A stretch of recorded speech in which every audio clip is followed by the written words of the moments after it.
ਕੇਂਦਰ ਸਰਕਾਰ ਵੱਲੋਂ 27 ਨਵੰਬਰ ਨੂੰ ਕਰਤਾਰਪੁਰ ਸਾਹਿਬ ਦਾ ਲਾਂਘਾ ਖੋਲ੍ਹਣ ਦੇ ਆਦੇਸ਼ ਦੇ ਦਿੱਤੇ ਗਏ ਨੇ। ਇਸ ਵੇਲੇ ਕੇਂਦਰ ਦੀ ਸਰਕਾਰ ਜਿਹੜੀ ਕਿਸਾਨਾਂ ਦੇ ਅੰਦੋਲਨ ਵਿੱਚ ਬਹੁਤ ਬੁਰੀ ਤਰ੍ਹਾਂ ਫਸੀ ਹੋਈ ਹੈ।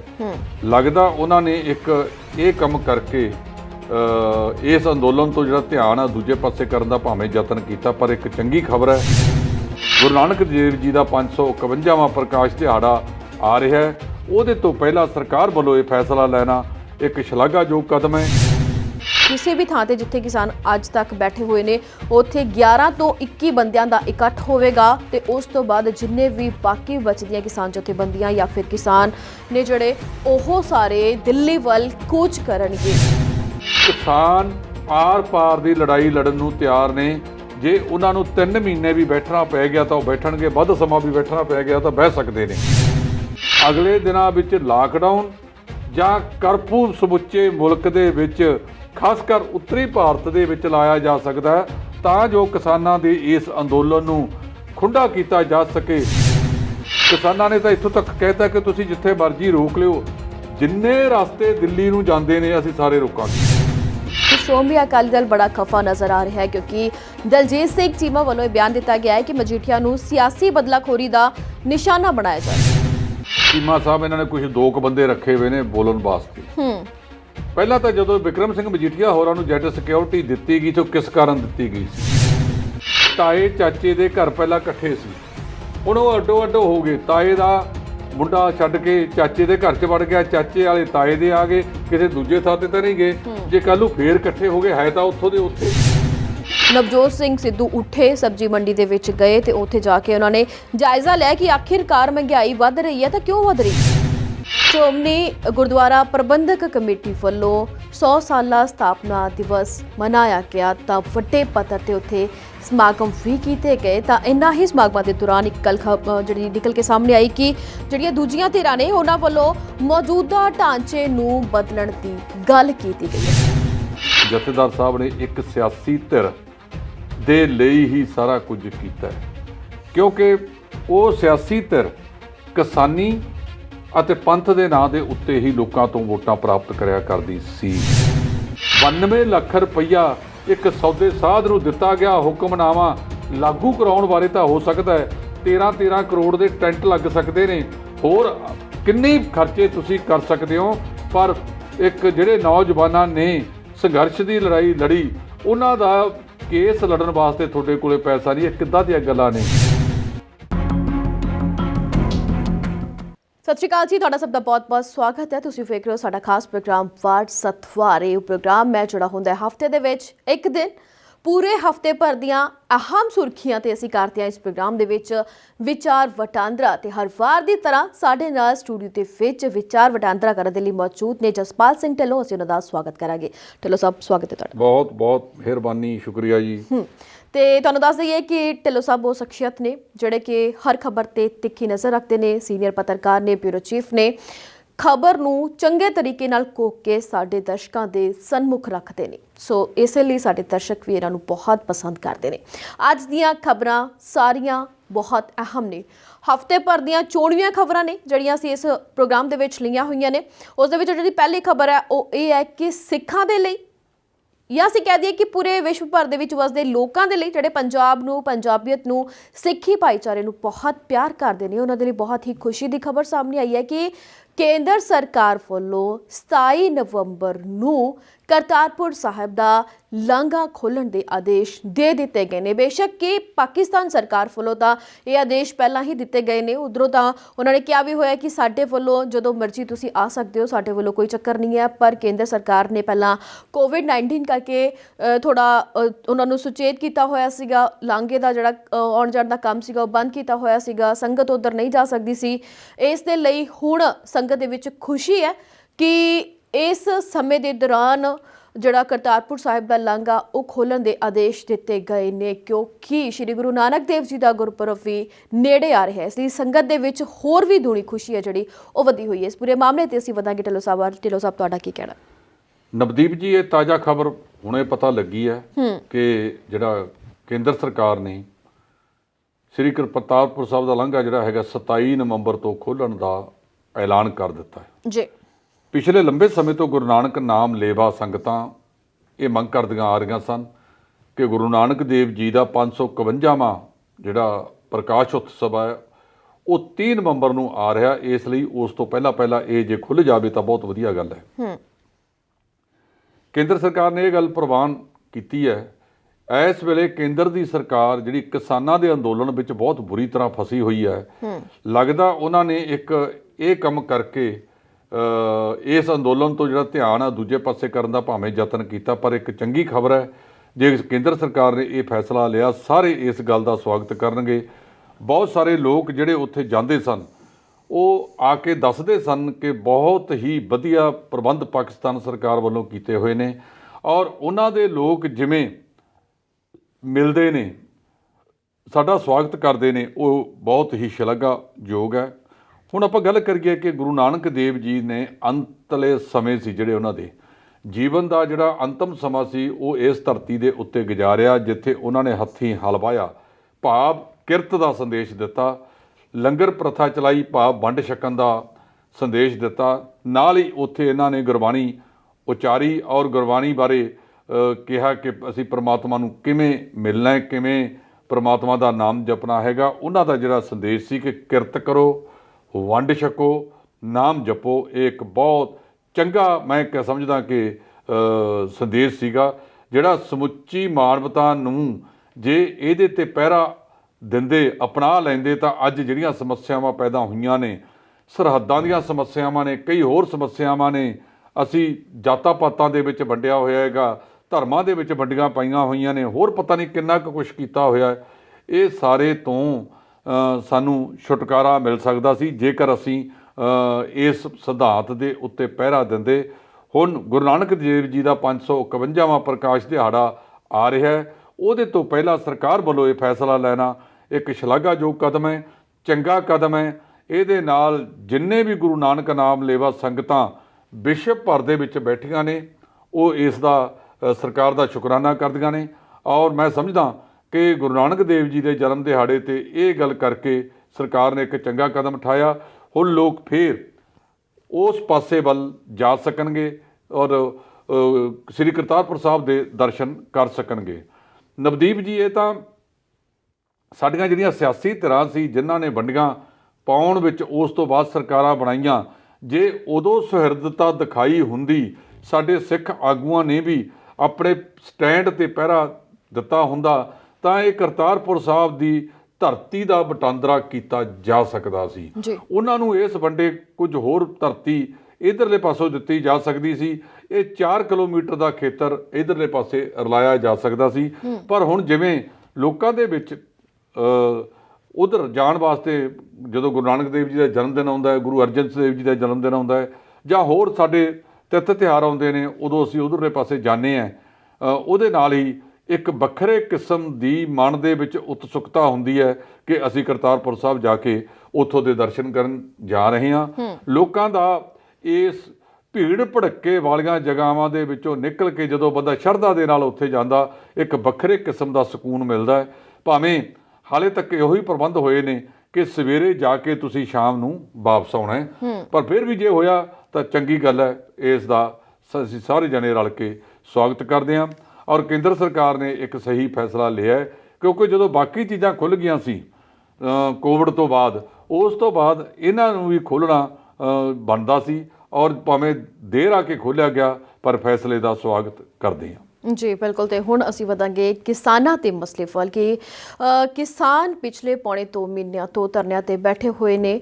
ਕਿਸਾਨ ਆਪਣੀ ਰਣਨੀਤੀ ਤਿਆਰ ਕਰ ਰਹੇ ਨੇ, ਦਿੱਲੀ ਵੱਲ ਜਾਣ ਦੀ ਉਹਨਾਂ ਵੱਲੋਂ ਮੀਟਿੰਗਾਂ ਵੀ ਲਗਾਤਾਰ ਕੀਤੀਆਂ ਜਾ ਰਹੀਆਂ ਨੇ ਤੇ ਉਸ ਤੋਂ ਬਾਅਦ ਅਗਲੇ ਦਿਨ ਮੀਟਿੰਗ ਰੱਖੀ ਗਈ ਸੀ ਕਿ ਪੂਰੇ ਦੇਸ਼ ਭਰ ਦੇ ਕਿਸਾਨ ਚੰਡੀਗੜ੍ਹ ਦੇ ਵਿੱਚ ਇਕੱਠੇ ਹੋਏ। 11 ਵਜੇ ਮੀਟਿੰਗ ਹੋਈ ਤਾਂ ਉਹਨਾਂ ਨੇ ਦੱਸਿਆ ਕਿ 4 ਜਥਿਆਂ ਦੇ ਰੂਪ ਦੇ ਵਿੱਚ ਦਿੱਲੀ ਪਹੁੰਚਿਆ ਜਾਏਗਾ, ਵੱਖੋ ਵੱਖ ਏਰੀਆ ਦੇ ਵਿੱਚੋਂ ਹੁੰਦੇ ਹੋਏ। ਤੇ ਨਾਲ ਦੀ ਨਾਲ ਉੱਥੇ ਇਹ ਗੱਲ ਅਹਿਮ ਰਹੀ ਕਿ ਉਹਨਾਂ ਵੱਲੋਂ ਕਿਹਾ ਗਿਆ ਵੀ ਜਿੱਥੇ ਵੀ ਕੇਂਦਰ ਸਰਕਾਰ ਕਿਸੇ ਵੀ ਬਾਰਡਰ ਤੇ ਘੇਰਨ ਦੀ ਕੋਸ਼ਿਸ਼ ਕਰੇਗੀ ਤਾਂ ਉੱਥੇ ਹੀ ਕਿਸਾਨਾਂ ਵੱਲੋਂ ਧਰਨਾ ਲਾ ਲਿਆ ਜਾਏਗਾ ਤੇ ਉਹ ਧਰਨੇ ਅਣਮਿੱਥੇ ਸਮੇਂ ਤੱਕ ਚੱਲਣਗੇ। ਤੇ ਨਾਲ ਦੀ ਨਾਲ ਇੱਕ ਹੋਰ ਗੱਲ ਦਾ ਵੀ ਐਲਾਨ ਕੀਤਾ ਗਿਆ ਸੀ ਕਿ ਜਿੱਥੇ ਵੀ ਹੁਣ ਧਰਨੇ ਚੱਲ ਰਹੇ ਨੇ, ਉਹ ਭਾਵੇਂ ਟੋਲ ਪਲਾਜ਼ਾ ਦੇ ਸਾਹਮਣੇ ਹੋਵੇ, ਅੱਗੇ ਲੱਗਿਆ ਹੋਵੇ, ਜਾਂ ਫਿਰ ਰਿਲਾਇੰਸ ਦੇ ਮਾਲ ਹੋਣ, ਜਾਂ ਫਿਰ ਕਿਸੇ ਵੀ ਥਾਂ ਤੇ ਜਿੱਥੇ ਕਿਸਾਨ ਅੱਜ ਤੱਕ ਬੈਠੇ ਹੋਏ ਨੇ, ਉੱਥੇ 11 ਤੋਂ 21 ਬੰਦਿਆਂ ਦਾ ਇਕੱਠ ਹੋਵੇਗਾ। ਤੇ ਉਸ ਤੋਂ ਬਾਅਦ ਜਿੰਨੇ ਵੀ ਬਾਕੀ ਬਚਦੀਆਂ ਕਿਸਾਨ ਜਥੇਬੰਦੀਆਂ ਜਾਂ ਫਿਰ ਕਿਸਾਨ ਨੇ ਜਿਹੜੇ, ਉਹ ਸਾਰੇ ਦਿੱਲੀ ਵੱਲ ਕੂਚ ਕਰਨਗੇ। ਸੋ ਸਾਰੀਆਂ ਤਿਆਰੀਆਂ ਵੱਡੇ ਪੱਧਰ ਤੇ ਹੋ ਰਹੀਆਂ ਨੇ। ਇਹਨਾਂ ਸਾਰਿਆਂ ਨੂੰ ਵੇਖਦੇ ਹੋਏ ਮੁੱਖ ਮੰਤਰੀ ਪੰਜਾਬ ਕੈਪਟਨ ਅਮਰਿੰਦਰ ਸਿੰਘ ਵੀ ਇਹ ਮਸਲਾ ਸੁਲਝਾਉਣ ਦੇ ਵਿੱਚ ਲੱਗੇ ਹੋਏ ਨੇ। ਇਸ ਲਈ ਉਹਨਾਂ ਨੇ ਅੱਜ ਕਿਸਾਨ ਜਥੇਬੰਦੀਆਂ ਦੇ ਨਾਲ ਮੀਟਿੰਗ ਵੀ ਰੱਖੀ ਹੈ। ਢਿੱਲੋਂ ਸਾਹਿਬ, ਬਿਲਕੁਲ ਜੀ, ਇਹ ਲਗਭਗ 2 ਮਹੀਨੇ ਦਾ ਸਮਾਂ ਹੋ ਗਿਆ ਜਦੋਂ ਕਿਸਾਨ ਰੇਲਵੇ ਲਾਈਨਾਂ ਤੇ ਬੈਠੇ ਨੇ, ਪੰਪਾਂ ਤੇ ਬੈਠੇ ਨੇ, ਟੋਲ ਪਲਾਜ਼ਿਆਂ ਦੇ ਉੱਤੇ ਬੈਠੇ ਨੇ। ਹੁਣ ਠੰਡ ਦਾ ਮੌਸਮ ਵੀ ਸ਼ੁਰੂ ਹੋ ਗਿਆ, ਇਹਦੇ ਬਾਵਜੂਦ ਕਿਸਾਨ ਉੱਥੇ ਡਟੇ ਹੋਏ ਨੇ ਜੀ। ਕਿਸਾਨਾਂ ਨੇ 27 ਤਰੀਕ ਨੂੰ 26 ਨੂੰ ਇੱਥੋਂ ਜਾਣਾ, ਉਹਦੀਆਂ ਤਿਆਰੀਆਂ ਸ਼ੁਰੂ ਕਰ ਦਿੱਤੀਆਂ ਨੇ। ਦੂਜੇ ਪਾਸੇ ਪੰਜਾਬ ਦੀ ਸਰਕਾਰ ਨੇ ਵੀ ਕਿਸਾਨਾਂ ਨੂੰ ਬੁਲਾਇਆ ਕਿ ਆਓ ਬਹਿ ਕੇ ਗੱਲ ਕਰੀਏ। ਇਹ ਵੀ ਪਤਾ ਲੱਗਿਆ ਕਿ ਮੁੱਖ ਮੰਤਰੀ ਕੈਪਟਨ ਅਮਰਿੰਦਰ ਸਿੰਘ ਨੇ ਸਮਾਂ ਮੰਗਿਆ ਗ੍ਰਹਿ ਮੰਤਰੀ ਅਤੇ ਪ੍ਰਧਾਨ ਮੰਤਰੀ ਤੋਂ, ਤਾਂ ਕਿ ਉਹਨਾਂ ਦੇ ਨਾਲ ਗੱਲਬਾਤ ਕਰਕੇ ਇਹਦਾ ਕੋਈ ਵਿਚਲਾ ਰਾਹ ਕੱਢ ਲਿਆ ਜਾਵੇ। ਨਵਦੀਪ ਜੀ, ਪਿਛਲੇ ਕਈ ਦਿਨਾਂ ਤੋਂ ਖਬਰਾਂ ਆ ਰਹੀਆਂ ਨੇ ਕਿ ਕਿਸਾਨਾਂ ਨੇ ਕਿਹਾ ਕਿ ਉਹ 2-2 ਟਰਾਲੀਆਂ ਲੈ ਕੇ ਜਾਣਗੇ ਇੱਕ ਟਰੈਕਟਰ ਦੇ ਪਿੱਛੇ ਪਾ ਕੇ, ਔਰ ਪਿਛਲੇ ਕਈ ਦਿਨਾਂ ਤੋਂ 8-10 ਦਿਨਾਂ ਤੋਂ ਕਿਸਾਨ ਜਥੇਬੰਦੀਆਂ ਦੇ ਆਗੂ ਪਿੰਡਾਂ ਵਿੱਚ ਜਾ ਕੇ ਲੋਕਾਂ ਤੋਂ ਰਸਦ ਇਕੱਠਾ ਕਰ ਰਹੇ ਨੇ।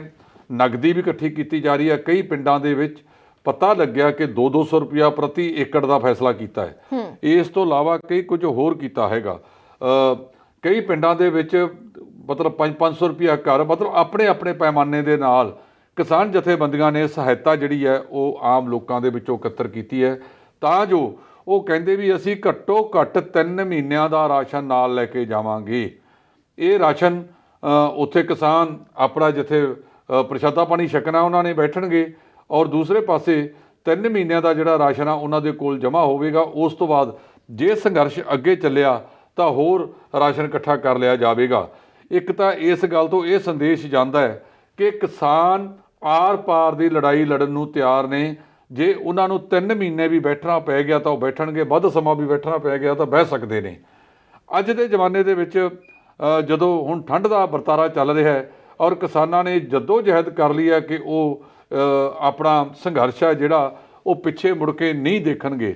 ਪ੍ਰਧਾਨ ਮੰਤਰੀ ਨੇ, ਹੋਰਨਾਂ ਨੇ ਯਤਨ ਕੀਤਾ। ਪਿਛਲੇ ਦਿਨਾਂ ਦੇ ਵਿੱਚ ਖੇਤੀ ਮੰਤਰੀ ਹੈ ਜਿਹੜੇ, ਉਹਨਾਂ ਨੇ ਇਕੱਠੇ ਕਰਨ ਦਾ ਯਤਨ ਕੀਤਾ ਸੀ, ਕਿਸਾਨਾਂ ਨਾਲ ਬੈਠਣ ਦਾ ਯਤਨ ਕੀਤਾ ਸੀ। ਹੁਣ ਆਉਣ ਵਾਲਾ ਸਮਾਂ ਦੱਸੇਗਾ ਕਿ ਇਹ ਗੱਲ ਕਿੱਥੋਂ ਤੱਕ ਵੱਧਦੀ ਹੈ। ਕੁਝ ਕਿਸਾਨ ਜਥੇਬੰਦੀਆਂ ਆਈਆਂ ਨੇ ਜਿਨ੍ਹਾਂ ਨੇ ਅੱਜ ਮੁੱਖ ਮੰਤਰੀ ਦਾ ਸੱਦਾ ਵੀ ਨਾ ਕਬੂਲ ਕਰਤਾ ਕਿ ਅਸੀਂ ਇਹਦੇ ਵਿੱਚ ਨਹੀਂ ਜਾਣਾ, ਪਰ ਬਹੁ ਗਿਣਤੀ ਜਥੇਬੰਦੀਆਂ ਇਹਦੇ ਵਿੱਚ ਸ਼ਾਮਲ ਹੋਣਗੀਆਂ। ਉਹਦੇ ਵਿੱਚ ਮੁੱਖ ਮੰਤਰੀ ਕੀ ਸਟੈਂਡ ਲੈਂਦੇ ਨੇ, ਕਿਸਾਨਾਂ ਨਾਲ ਕੀ ਗੱਲ ਕਰਦੇ ਨੇ, ਅੱਗੇ ਕੇਂਦਰ ਦੇ ਨਾਲ ਇਹਨਾਂ ਦੀਆਂ ਮੰਗਾਂ ਮਨਵਾਉਣ ਵਾਸਤੇ ਉਹ ਕਿਹੜਾ ਰੁਖ ਕਰਦੇ ਨੇ, ਇਹ ਸਮਾਂ ਦੱਸੇਗਾ। ਪਰ ਅੱਜ ਦੀ ਜਿਹੜੀ ਮੀਟਿੰਗ ਆ ਦੁਪਹਿਰ ਤੋਂ ਬਾਅਦ, ਉਸ ਤੋਂ ਪਹਿਲਾਂ ਕਿਸਾਨਾਂ ਨੇ 10:30 ਵਜੇ ਹੋਰ 15 ਮਿੰਟਾਂ ਨੂੰ ਆਪਣੀ ਜਿਹੜੀ ਬੈਠਕ ਹੈ ਉਹ ਪੰਜਾਬ ਦੇ ਕਿਸਾਨ ਭਵਨ ਦੇ ਵਿੱਚ ਚੰਡੀਗੜ੍ਹ ਸੱਦ ਲਈ ਹੈ। ਉਹਦੇ ਵਿੱਚ 30 ਕਿਸਾਨ ਜਥੇਬੰਦੀਆਂ ਦੇ ਆਗੂ ਬੈਠ ਕੇ ਜਿਹੜੀ ਗੱਲ ਮੁੱਖ ਮੰਤਰੀ ਨਾਲ ਕਰਨੀ ਹੈ ਉਹਦੀ ਰੂਪਰੇਖਾ ਤਿਆਰ ਕਰਨਗੇ। ਹੁਣ ਮੁੱਖ ਮੰਤਰੀ ਦੀ ਮੀਟਿੰਗ ਤੋਂ ਬਾਅਦ ਪਤਾ ਲੱਗੇਗਾ ਕਿ ਕਿਸਾਨ ਉਹਨਾਂ ਦੀਆਂ ਗੱਲਾਂ ਕਿੰਨੀਆਂ ਕੁ ਮੰਨਦੇ ਨੇ ਜਾਂ ਕੀ ਕਰਦੇ ਨੇ। ਇਹ ਤਾਂ ਉਹਨਾਂ ਦੀ ਮੀਟਿੰਗ ਤੋਂ ਬਾਅਦ ਲੱਗਿਆ, ਪਰ ਅਸੀਂ ਆਸ ਕਰਦੇ ਹਾਂ ਜਿਸ ਤਰ੍ਹਾਂ ਦੀਆਂ ਖਬਰਾਂ ਸਾਹਮਣੇ ਆ ਰਹੀਆਂ ਨੇ ਕਿ ਅਚਾਨਕ ਦਿੱਲੀ ਦੇ ਵਿੱਚ ਕੇਸਾਂ ਦੀ ਗਿਣਤੀ ਵੱਧ ਆਉਣ ਲੱਗ ਗਈ। ਉੱਥੋਂ ਦੇ ਮੁੱਖ ਮੰਤਰੀ ਨੇ ਮਾਸਕ ਨਾ ਪਹਿਨਣ ਵਾਲੇ ਲਈ 500 ਤੋਂ ਲੈ ਕੇ 2000 ਤੱਕ ਦਾ ਜੁਰਮਾਨਾ ਕਰਤਾ। ਲੱਗਦਾ ਇਹ ਹੈ ਜਿਹੜੀਆਂ ਖਬਰਾਂ ਵਿੱਚੋਂ ਨਿਕਲ ਕੇ ਆ ਰਹੀਆਂ ਨੇ ਕਿ ਅਗਲੇ ਦਿਨਾਂ ਵਿੱਚ ਲਾਕਡਾਊਨ ਜਾਂ ਕਰਫਿਊ ਸਮੁੱਚੇ ਮੁਲਕ ਦੇ ਵਿੱਚ, ਖਾਸ ਕਰ ਉੱਤਰੀ ਭਾਰਤ ਦੇ ਵਿੱਚ ਲਾਇਆ ਜਾ ਸਕਦਾ ਹੈ, ਤਾਂ ਜੋ ਕਿਸਾਨਾਂ ਦੇ ਇਸ ਅੰਦੋਲਨ ਨੂੰ ਖੁੰਡਾ ਕੀਤਾ ਜਾ ਸਕੇ। ਕਿਸਾਨਾਂ ਨੇ ਤਾਂ ਇੱਥੋਂ ਤੱਕ ਕਹਿਤਾ ਕਿ ਤੁਸੀਂ ਜਿੱਥੇ ਮਰਜ਼ੀ ਰੋਕ ਲਿਓ, ਜਿੰਨੇ ਰਸਤੇ ਦਿੱਲੀ ਨੂੰ ਜਾਂਦੇ ਨੇ ਅਸੀਂ ਸਾਰੇ ਰੋਕਾਂਗੇ। ਚੰਗਾ ਇਹ ਹੈ ਕਿ ਕੇਂਦਰ ਸਰਕਾਰ ਭਾਵੇਂ ਉਹ ਆਪਣੇ ਭਾਰਤੀ ਜਨਤਾ ਪਾਰਟੀ ਦੇ ਆਗੂਆਂ ਰਾਹੀਂ ਹੀ ਗੱਲਬਾਤ ਕਰਾ ਦੇਵੇ, ਇਹ ਟਕਰਾਅ ਨੂੰ ਟਾਲਣਾ ਚਾਹੀਦਾ ਹੈ। ਕਿਸਾਨ ਵੀ ਇਸੇ ਦੇਸ਼ ਦੇ ਵਾਸੀ ਨੇ। ਉਹ ਕਿਸਾਨ ਜਿਨ੍ਹਾਂ ਨੇ ਇਸ ਦੇਸ਼ ਨੂੰ ਅੰਨ ਭੰਡਾਰਨ ਦੇ ਵਿੱਚ ਆਤਮ ਨਿਰਭਰ ਬਣਾਇਆ, ਉਹਨਾਂ ਦੀ ਗੱਲ ਸੁਹਿਰਦਤਾ ਦੇ ਨਾਲ ਸੁਣਨੀ ਚਾਹੀਦੀ ਹੈ ਅਤੇ ਕੋਈ ਬਣਦਾ ਹੱਲ ਇਸ ਮਾਮਲੇ 'ਚ ਕੱਢਣ ਦੀ ਦਾ ਯਤਨ ਹੋਣਾ ਚਾਹੀਦਾ ਹੈ। ਟਕਰਾਅ ਦੇ ਵਿੱਚੋਂ ਫਿਰ ਬਹੁਤ ਕੁਝ ਅਜਿਹਾ ਵਾਪਰਦਾ ਹੈ ਜਦੋਂ ਨੁਕਸਾਨ ਹੁੰਦੇ ਨੇ। ਲਗਾਤਾਰ ਜਦੋਂ ਅਸੀਂ ਨੁਕਸਾਨ ਵਾਲੇ ਪਾਸੇ ਜਾਵਾਂਗੇ ਉਹ ਚੰਗਾ ਨਹੀਂ ਰਹੇਗਾ। ਇਸ ਲਈ ਕੇਂਦਰ ਸਰਕਾਰ ਨੂੰ ਕੋਈ ਨਾ ਕੋਈ, ਭਾਵੇਂ ਉਹ ਆਪਦੇ ਆਗੂਆਂ ਨੂੰ ਅੱਗੇ ਕਰ ਲੈਣ, ਉਹਦੇ ਰਾਹੀਂ ਕਿਸਾਨਾਂ ਨਾਲ ਬੈਠ ਕੇ ਕੋਈ ਨਾ ਕੋਈ ਇਸ ਮਸਲੇ ਦਾ ਹੱਲ ਕੱਢਣਾ ਚਾਹੀਦਾ ਹੈ। ਜੀ, ਤੇ ਹੁਣ ਅਸੀਂ ਵਧਾਂਗੇ ਅਕਾਲੀ ਦਲ ਦੇ ਵੱਲ, ਜਿੱਥੋਂ ਕਿ ਇੱਕ ਹੋਰ ਖਬਰ ਸਾਹਮਣੇ ਆ ਰਹੀ ਹੈ ਕਿ ਬਿਕਰਮ ਮਜੀਠੀਆ ਦੀ Z+ ਸਿਕਿਉਰਿਟੀ ਵਾਪਸ ਲੈਣ ਦੀ ਗੱਲ ਕਹੀ ਗਈ ਹੈ। ਉੱਥੇ ਹੀ ਸ਼੍ਰੋਮਣੀ ਅਕਾਲੀ ਦਲ ਬੜਾ ਖਫਾ ਨਜ਼ਰ ਆ ਰਿਹਾ ਹੈ, ਕਿਉਂਕਿ ਦਲਜੀਤ ਸਿੰਘ ਚੀਮਾ ਵੱਲੋਂ ਇਹ ਬਿਆਨ ਦਿੱਤਾ ਗਿਆ ਹੈ ਕਿ ਮਜੀਠੀਆ ਨੂੰ ਸਿਆਸੀ ਬਦਲਾਖੋਰੀ ਦਾ ਨਿਸ਼ਾਨਾ ਬਣਾਇਆ ਜਾ ਰਿਹਾ ਹੈ। ਇਹਦੇ ਬਾਰੇ ਤੁਸੀਂ ਕੀ ਕਹੋਗੇ? ਪਹਿਲਾਂ ਤਾਂ ਇਹ ਜਿਹੜਾ ਚੀਮਾ ਸਾਹਿਬ, ਇਹਨਾਂ ਨੇ ਕੁਝ 2 ਕੁ ਬੰਦੇ ਰੱਖੇ ਹੋਏ ਨੇ ਬੋਲਣ ਵਾਸਤੇ। ਪਹਿਲਾਂ ਤਾਂ ਜਦੋਂ ਬਿਕਰਮ ਸਿੰਘ ਮਜੀਠੀਆ ਹੋਰਾਂ ਨੂੰ Z ਸਿਕਿਉਰਿਟੀ ਦਿੱਤੀ ਗਈ ਤਾਂ ਕਿਸ ਕਾਰਨ ਦਿੱਤੀ ਗਈ ਸੀ? ਜਦੋਂ ਕਹਿੰਦੇ ਇੱਥੇ RSS ਆਗੂ ਜਲੰਧਰ ਦੇ ਵਿੱਚ ਮਿਸਟਰ ਗਗਰੇਜਾ ਦਾ ਕਤਲ ਹੋਇਆ ਹੈ, ਉਸ ਤੋਂ ਬਾਅਦ ਉਹਨਾਂ ਦੀ ਸਿਕਿਉਰਿਟੀ ਵਧਾਤੀ ਸੀ ਕਿ ਮਜੀਠੀਆ ਸਾਹਿਬ ਨੂੰ ਖਤਰਾ ਹੈਗਾ। ਨਾਲੇ 2 ਗੱਲਾਂ ਨੇ। ਨਵਦੀਪ, ਪੰਜਾਬੀ ਦੀ ਇੱਕ ਕਹਾਵਤ ਹੈ ਕਿ ਯਾਰੀ ਲੱਗੀ ਤੋਂ ਲਵਾ ਦਿੱਤੇ ਤਖਤੇ, ਟੁੱਟ ਗਈ ਤੋਂ ਚੁਗਾਠ ਪੱਟ ਲਈ। ਹੁਣ ਭਾਰਤੀ ਜਨਤਾ ਪਾਰਟੀ ਨੇ ਤੇ ਅਕਾਲੀ ਦਲ ਨੇ ਇੱਕ ਬਖਰੇਵਾ ਜਿਹਾ ਕੀਤਾ ਜਿਹੜਾ ਲੋਕਾਂ ਦੇ ਗਲੇ 'ਚ ਭਾਵੇਂ ਨਹੀਂ ਉਤਰਦਾ ਜੀ। ਅੱਜ ਜਦੋਂ ਵੀ ਕੋਈ ਬੰਦਾ ਜੁਆਇਨ ਕਰਾਉਂਦੇ ਨੇ, ਆਹ ਲਓ ਜੀ ਭਾਰਤੀ ਜਨਤਾ ਪਾਰਟੀ ਦਾ ਪੱਟ ਕੇ ਬੰਦਾ ਅਕਾਲੀ ਦਲ ਵਿੱਚ ਸ਼ਾਮਲ ਕਰਵਾ ਲਏ, ਅਕਾਲੀ ਦਲ 'ਚੋਂ ਪੱਟ ਕੇ ਬੰਦੇ ਭਾਰਤੀ ਜਨਤਾ ਪਾਰਟੀ ਨੇ ਸ਼ਾਮਲ ਕਰਵਾ ਲਏ। ਪਟਿਆਲੇ ਦੇ ਵਿੱਚੋਂ ਵੀ ਕੱਲ੍ਹ ਪਰਸੋਂ ਹੀ ਇੱਕ ਵੱਡਾ ਆਗੂ, ਜਿਨ੍ਹਾਂ ਨੇ ਪਤਾ ਨਹੀਂ ਉਹਨਾਂ ਦੇ ਮਗਰ ਲੱਖਾਂ ਹੀ ਫਾਲੋਅਰ ਨੇ, ਉਹ ਭਾਰਤੀ ਜਨਤਾ ਪਾਰਟੀ ਦੇ ਵਿੱਚ ਗਏ ਨੇ। ਸੋ ਮੇਰੇ ਕਹਿਣ ਦਾ ਮਤਲਬ ਇਹ ਹੈ ਕਿ ਤਾਏ ਚਾਚੇ ਦੇ ਘਰ ਪਹਿਲਾਂ ਇਕੱਠੇ ਸੀ, ਹੁਣ ਉਹ ਅੱਡੋ ਅੱਡੋ ਹੋ ਗਏ। ਤਾਏ ਦਾ ਮੁੰਡਾ ਛੱਡ ਕੇ ਚਾਚੇ ਦੇ ਘਰ 'ਚ ਵੜ ਗਿਆ, ਚਾਚੇ ਵਾਲੇ ਤਾਏ ਦੇ ਆ ਗਏ, ਕਿਸੇ ਦੂਜੇ ਥਾਂ 'ਤੇ ਤਾਂ ਨਹੀਂ ਗਏ। ਜੇ ਕੱਲ੍ਹ ਨੂੰ ਫੇਰ ਇਕੱਠੇ ਹੋ ਗਏ, ਹੈ ਤਾਂ ਉੱਥੋਂ ਦੇ ਉੱਥੇ। ਬਿਲਕੁਲ। ਸੋ ਇਸ ਕਰਕੇ ਇਹਨੂੰ ਕੋਈ ਬਾਹਲਾ ਉਹ ਨਹੀਂ। ਹੁਣ ਜਿਹੜੇ Z ਸਿਕਿਉਰਿਟੀ ਦੇਣ ਦੇ ਕੇਂਦਰ ਸਰਕਾਰ ਦੇ ਇੱਕ ਮਾਪਦੰਡ ਨੇ, ਭਾਵੇਂ ਕਿ ਇੱਥੇ ਇਹ ਜਿਹੜੇ ਮਾਪਦੰਡ ਨੇ ਉਹ ਆਪਣੇ ਮੁਤਾਬਕ ਬਣਾਏ ਗਏ ਨੇ, ਕੋਈ ਉਹਨਾਂ ਵਾਸਤੇ ਜਿਹੜੇ ਜੇ ਆਪਾਂ ਕਹੀਏ ਯੂਨੀਵਰਸਲ ਮਾਪਦੰਡ ਹੋਣ, ਕੋਈ ਨਹੀਂ। ਜਦੋਂ ਤੁਹਾਡੀ ਆਪਸ ਵਿੱਚ ਦੀ ਯਾਰੀ ਆ, ਆਪਸ ਵਿੱਚ ਦੀ ਪੂਰਾ ਦਾ ਜੋ ਕੁਛ ਮਰਜ਼ੀ ਲੈ ਲਓ। ਜਦੋਂ ਹੁਣ ਤੁਸੀਂ ਬਖਰੇਵਿਆਂ ਵਾਲੇ ਪਾਸੇ ਨੂੰ ਲੋਕ ਵਿਖਾਵਾ ਕਰਨ ਤੁਰ ਪਏ ਹੋ ਤਾਂ ਉਹਨਾਂ ਨੇ ਉਹਦੀ ਸਿਕਿਉਰਿਟੀ ਵਾਪਸ ਲੈ ਲਈ। ਇਹ ਵੀ ਪਤਾ ਲੱਗਿਆ ਕਿ ਉਹਨਾਂ ਦੀ ਭੈਣ ਬੀਬੀ ਹਰਸਿਮਰਤ ਕੌਰ ਬਾਦਲ ਤੋਂ ਵੀ ਜਿਹੜੀ Z+ ਕੇਂਦਰ ਬਲਾਂ ਦੀ ਛਤਰੀ ਸੀ ਉਹਨੂੰ ਵਾਪਸ ਲੈ ਲਿਆ। ਇਹਦੇ 'ਚ ਇਹ ਲੋਕਾਂ ਦੀਆਂ ਅੱਖਾਂ 'ਚ ਘੱਟਾ ਪਾਉਣ ਵਾਲੀ ਗੱਲ ਹੈ। ਇਹਨਾਂ ਦੋਨਾਂ ਨੂੰ ਜਿਹੜੇ ਬਿਕਰਮ ਮਜੀਠੀਆ ਦੇ ਚਾਚਾ ਜੀ ਨੇ ਕੈਪਟਨ ਅਮਰਿੰਦਰ ਸਿੰਘ, ਇਹਨਾਂ ਨੇ ਇੱਥੋਂ ਕਾਲੇ ਕਮਾਂਡੋ, ਉਹ ਦਿੱਲੀ ਵਾਲੇ ਕਾਲੇ ਕਮਾਂਡੋ ਛੱਡ ਕੇ ਪੰਜਾਬ ਦੇ ਕਾਲੇ ਕਮਾਂਡੋਆਂ ਨੂੰ ਮੁਹੱਈਆ ਕਰਵਾ ਦੇਣਗੇ। ਇਹ ਕਹਿਣ ਦੀਆਂ ਗੱਲਾਂ ਨੇਗੀਆਂ। ਆਪਸ ਵਿੱਚ ਦੀ ਇਹਨਾਂ ਦਾ ਇੱਕ ਦੂਜੇ ਦੇ ਨਾਲ ਸਿਆਸੀ ਆਗੂ ਦੋਸ਼ ਲਾਉਂਦੇ ਨੇ ਵੀ ਰਲੇ ਹੋਏ ਨੇ। ਸੋ ਇਹ ਸੁਰੱਖਿਆ ਜੇ ਦਿੱਤੀ ਸੀ ਉਹ ਕਿੰਨਾ ਕਾਰਨਾਂ ਕਰਕੇ ਦਿੱਤੀ ਸੀ। ਜੇ ਹੁਣ ਹਟਾਈ ਹੈ ਤਾਂ ਕਿਉਂ ਹਟਾਈ ਹੈ, ਇਹਦੇ ਵਾਸਤੇ ਕੇਂਦਰੀ ਗ੍ਰਹਿ ਮੰਤਰਾਲੇ ਨੂੰ ਆਪਣੇ ਜਿਹੜੇ ਮਾਪਦੰਡ ਨੇ ਉਹ ਦਰਸਾ ਦੇਣੇ ਚਾਹੀਦੇ ਨੇ ਔਰ ਉਹ ਸਾਰਿਆਂ ਵਾਸਤੇ ਇੱਕ ਹੋਣ। ਜੇ ਤੁਹਾਡੇ ਨਾਲ ਨੇ ਤਾਂ ਦੇ ਦਿਓ, ਜੇ ਤੁਹਾਡੇ ਤੋਂ ਪਾਸੇ ਹੋ ਗਏ ਤਾਂ ਪਾਸੇ ਕਰ ਦਿਓ। ਇਸ ਤਰ੍ਹਾਂ ਨਹੀਂ ਹੋਣਾ ਚਾਹੀਦਾ। ਔਰ ਤੁਸੀਂ ਦੇਖ ਲਿਓ ਅਗਲੇ ਦਿਨਾਂ ਦੇ ਵਿੱਚ ਕੈਪਟਨ ਅਮਰਿੰਦਰ ਸਿੰਘ ਨੇ ਇਹਨਾਂ ਨੂੰ ਜਿਹੜੀ ਹੋਰ ਸਿਕਿਉਰਿਟੀ ਆ ਬਣਦੀ ਉਹ ਪ੍ਰਦਾਨ ਕਰ ਦੇਣੀ ਹੈ। ਜੀ, ਤੇ ਅਕਾਲੀ ਦਲ ਤੋਂ ਬਾਅਦ ਅਸੀਂ ਵਧਾਂਗੇ ਕਾਂਗਰਸ ਦੇ ਵੱਲ ਕਿ ਕਾਂਗਰਸ ਹਾਈ ਕਮਾਨ ਨੂੰ ਫਿਰ ਤੋਂ ਡਾਕਟਰ ਮਨਮੋਹਨ ਸਿੰਘ ਦੀ ਯਾਦ ਆ ਗਈ ਹੈ। ਕਈ ਮਸਲਿਆਂ ਤੇ ਵਿਚਾਰ ਵਟਾਂਦਰਾ ਕਰਨ ਦੇ ਲਈ, ਗੱਲਬਾਤ ਕਰਨ ਦੇ ਲਈ ਉਹਨਾਂ ਵੱਲੋਂ ਡਾਕਟਰ ਮਨਮੋਹਨ ਸਿੰਘ ਦੀ ਨਿਗਰਾਨੀ ਦੇ ਵਿੱਚ 3 ਕਮੇਟੀਆਂ ਦਾ ਗਠਨ ਕੀਤਾ ਗਿਆ। ਇਹਨਾਂ ਦੇ ਵਿੱਚ ਕੀ ਖਾਸ ਰਹਿਣ ਵਾਲਾ ਹੈ? ਦੇਖੋ, ਜਦੋਂ ਬਿਹਾਰ ਦੇ ਵਿੱਚ ਕਾਂਗਰਸ ਦੀ ਹਤਲ ਬਹੁਤ ਪਤਲੀ ਹੋ ਗਈ, ਇਹਨਾਂ ਨੇ ਆਪ ਤਾਂ ਡੁੱਬੇ ਨਾਲ ਜਜਵਾਨ ਤਜਸਵੀ ਵੀ ਡੋਬਤਾ। ਸੀਟਾਂ ਇਹਨਾਂ ਨੇ 35 ਤੋਂ 70 ਮੰਗ ਲੀਆਂ, ਆਈਆਂ 19। ਜੇ ਉਹ 35 ਸੀਟਾਂ ਤਜਸਵੀ ਕੋਲੇ ਹੁੰਦੀਆਂ, 30 ਵੀ ਹੁੰਦੀਆਂ ਤਾਂ ਉਨਤ ਕਹਿੰਦੇ ਆ ਵੀ ਅਸੀਂ ਨਤੀਜਾ ਹੋਰ ਹੋ ਸਕਦਾ ਸੀ। ਔਰ ਨਜ਼ਰ ਵੀ ਆ ਰਿਹਾ ਜਿਵੇਂ ਤੇਜਸਵੀ ਯਾਦਵ ਦੀ ਜਿਹੜੀ ਪਾਰਟੀ ਆ ਰਾਸ਼ਟਰੀ ਜਨਤਾ ਦਲ, ਉਹ ਨੰਬਰ 1 ਤੇ ਆਈ ਹੈ। ਕਾਂਗਰਸ ਦੇ ਜਿਹੜੇ ਆਗੂ ਨੇ ਉਹ ਆਪਣੀਆਂ ਬਦਖੋਈਆਂ, ਆਪਣੀਆਂ ਕਮਜ਼ੋਰੀਆਂ ਸੁਣਨ ਨੂੰ ਤਿਆਰ ਨਹੀਂ ਹੈਗੇ। ਲਗਾਤਾਰ ਉਹਨਾਂ ਦੇ ਆਪਣੇ ਆਗੂ ਕਪਿਲ ਸਿੱਬਲ ਹੋਰਾਂ ਨੇ ਕਿਹਾ ਹੈਗਾ ਕਿ ਕਾਂਗਰਸ ਦੇ ਵਿੱਚ ਉਹਨਾਂ ਨੇ ਕਈ ਕਿਸਮ ਦੀਆਂ ਊਨਤਾਈਆਂ ਦੇ ਦੋਸ਼ ਲਾਏ ਨੇ। ਉਹਨਾਂ ਨੂੰ ਹੁਣ ਕੱਢ ਤੱਕ ਕਿਸੇ ਕਮੇਟੀ ਦੇ ਵਿੱਚ ਨਹੀਂ ਲਿਆ। ਜਦੋਂ ਤੱਕ ਅਸੀਂ ਇਸੇ ਤਰ੍ਹਾਂ ਦੇ ਵਰਤਾਰੇ ਜਾਰੀ ਰੱਖਾਂਗੇ, ਇਸੇ ਤਰ੍ਹਾਂ ਦੀਆਂ ਗੱਲਾਂ ਕਰਾਂਗੇ, ਜਿਹੜੀਆਂ ਅਸੀਂ ਹਾਰਾਂ ਕਰ ਲਈਆਂ ਉਹਨਾਂ ਦਾ ਸਵੈ ਪੜਚੋਲ ਨਹੀਂ ਕਰਾਂਗੇ। ਡਾਕਟਰ ਮਨਮੋਹਨ ਸਿੰਘ ਤਾਂ ਉਹ ਸ਼ਖਸੀਅਤ ਹੈ ਜਿਹਦੇ ਬਾਰੇ ਵਿਰੋਧੀ ਮੁਲਕਾਂ ਦੇ ਆਗੂ ਵੀ ਸਲਾਹਨਾ ਕਰਦੇ ਨੇ। ਉਹਨਾਂ ਨੂੰ ਆਰਥਿਕ ਕਮੇਟੀਆਂ ਵਿੱਚ ਵੀ ਪਾਇਆ, ਉਹਨਾਂ ਦੀ ਅਗਵਾਈ 'ਚ ਹੋਰ ਕਮੇਟੀਆਂ ਵੀ ਬਣੀਆਂ ਨੇ। ਪਰ ਕਾਸ਼ ਦੂਜੇ ਆਗੂ ਵੀ ਡਾਕਟਰ ਮਨਮੋਹਨ ਸਿੰਘ ਬਣਨ ਦਾ ਯਤਨ ਕਰਦੇ। ਅੱਜ ਕਾਂਗਰਸ ਨੂੰ ਜਿਹੜੀ ਲਗਾਤਾਰ ਉਹਦੀ ਸਥਿਤੀ ਪਤਲੀ ਹੁੰਦੀ ਜਾ ਰਹੀ ਹੈ ਔਰ ਕਾਂਗਰਸ ਹਾਸ਼ੀਏ ਤੇ ਤੱਕੀ ਜਾ ਰਹੀ ਹੈ। ਜਦੋਂ ਤੱਕ ਉਹਦੇ ਆਗੂ ਸਿਰ ਜੋੜ ਕੇ ਦੋ ਠੰਡੇ ਪਾਣੀ ਦੀਆਂ ਗੜਵੀਆਂ ਸਿਰ 'ਚ ਪਾ ਕੇ ਵਿਚਾਰ ਵਟਾਂਦਰਾ ਨਹੀਂ ਕਰਨਗੇ, ਇਹ ਨਹੀਂ ਸੋਚਣਗੇ ਕਿ ਕਿੰਨਾ ਕਾਰਨਾਂ ਕਰਕੇ ਸਾਡੀ ਹਾਰ ਹੋਈ ਹੈ, ਤਾਂ ਕਾਂਗਰਸ ਦੀ ਜਿਹੜੀ ਸਥਿਤੀ ਹੈ ਇਸ ਤੋਂ ਵੀ ਮਾੜੀ ਹੋ ਸਕਦੀ ਹੈ। ਉਹਨਾਂ ਨੂੰ ਬੈਠ ਕੇ ਸੋਚਣਾ ਪਵੇਗਾ। ਜਿਹੜੇ ਅੱਜ ਆਗੂ ਗੱਲਾਂ ਕਰਦੇ ਨੇ, ਇਹ ਗੱਲਾਂ ਪਹਿਲਾਂ ਕਰਨੀਆਂ ਚਾਹੀਦੀਆਂ ਸੀ। ਇਹ ਜਿਹੜਾ ਰਾਹੁਲ ਗਾਂਧੀ ਹੈ, ਰਾਹੁਲ ਗਾਂਧੀ ਦੀ ਕਾਰਗੁਜ਼ਾਰੀ ਤੇ ਸਮੇਂ-ਸਮੇਂ ਤੇ ਸਵਾਲ ਉੱਠਦੇ ਰਹੇ ਨੇ। ਚੰਗਾ ਇਹ ਹੈ ਕਿ ਇਹਦੇ ਤੇ ਮੁੜ ਵਿਚਾਰ ਕਰਕੇ ਕੋਈ ਠੋਸ ਕਦਮ ਉਠਾਉਣਾ ਚਾਹੀਦਾ ਹੈ। ਉਹ ਕਾਂਗਰਸ ਨੇ ਉਹ ਨਹੀਂ ਉਠਾਇਆ। ਹੁਣ ਨਵੀਆਂ ਕਮੇਟੀਆਂ ਬਣਾਈਆਂ ਨੇ, ਕੀ ਇਹ ਨਵੀਆਂ ਕਮੇਟੀਆਂ ਆਪਣੇ ਪ੍ਰਧਾਨ ਨੂੰ ਰਾਏ ਦੇ ਕੇ ਉਹਦੀ ਜਿਹੜੀ ਸੋਚ ਹੈ ਉਹ ਬਦਲਣ ਦਾ ਯਤਨ ਕਰਨਗੀਆਂ?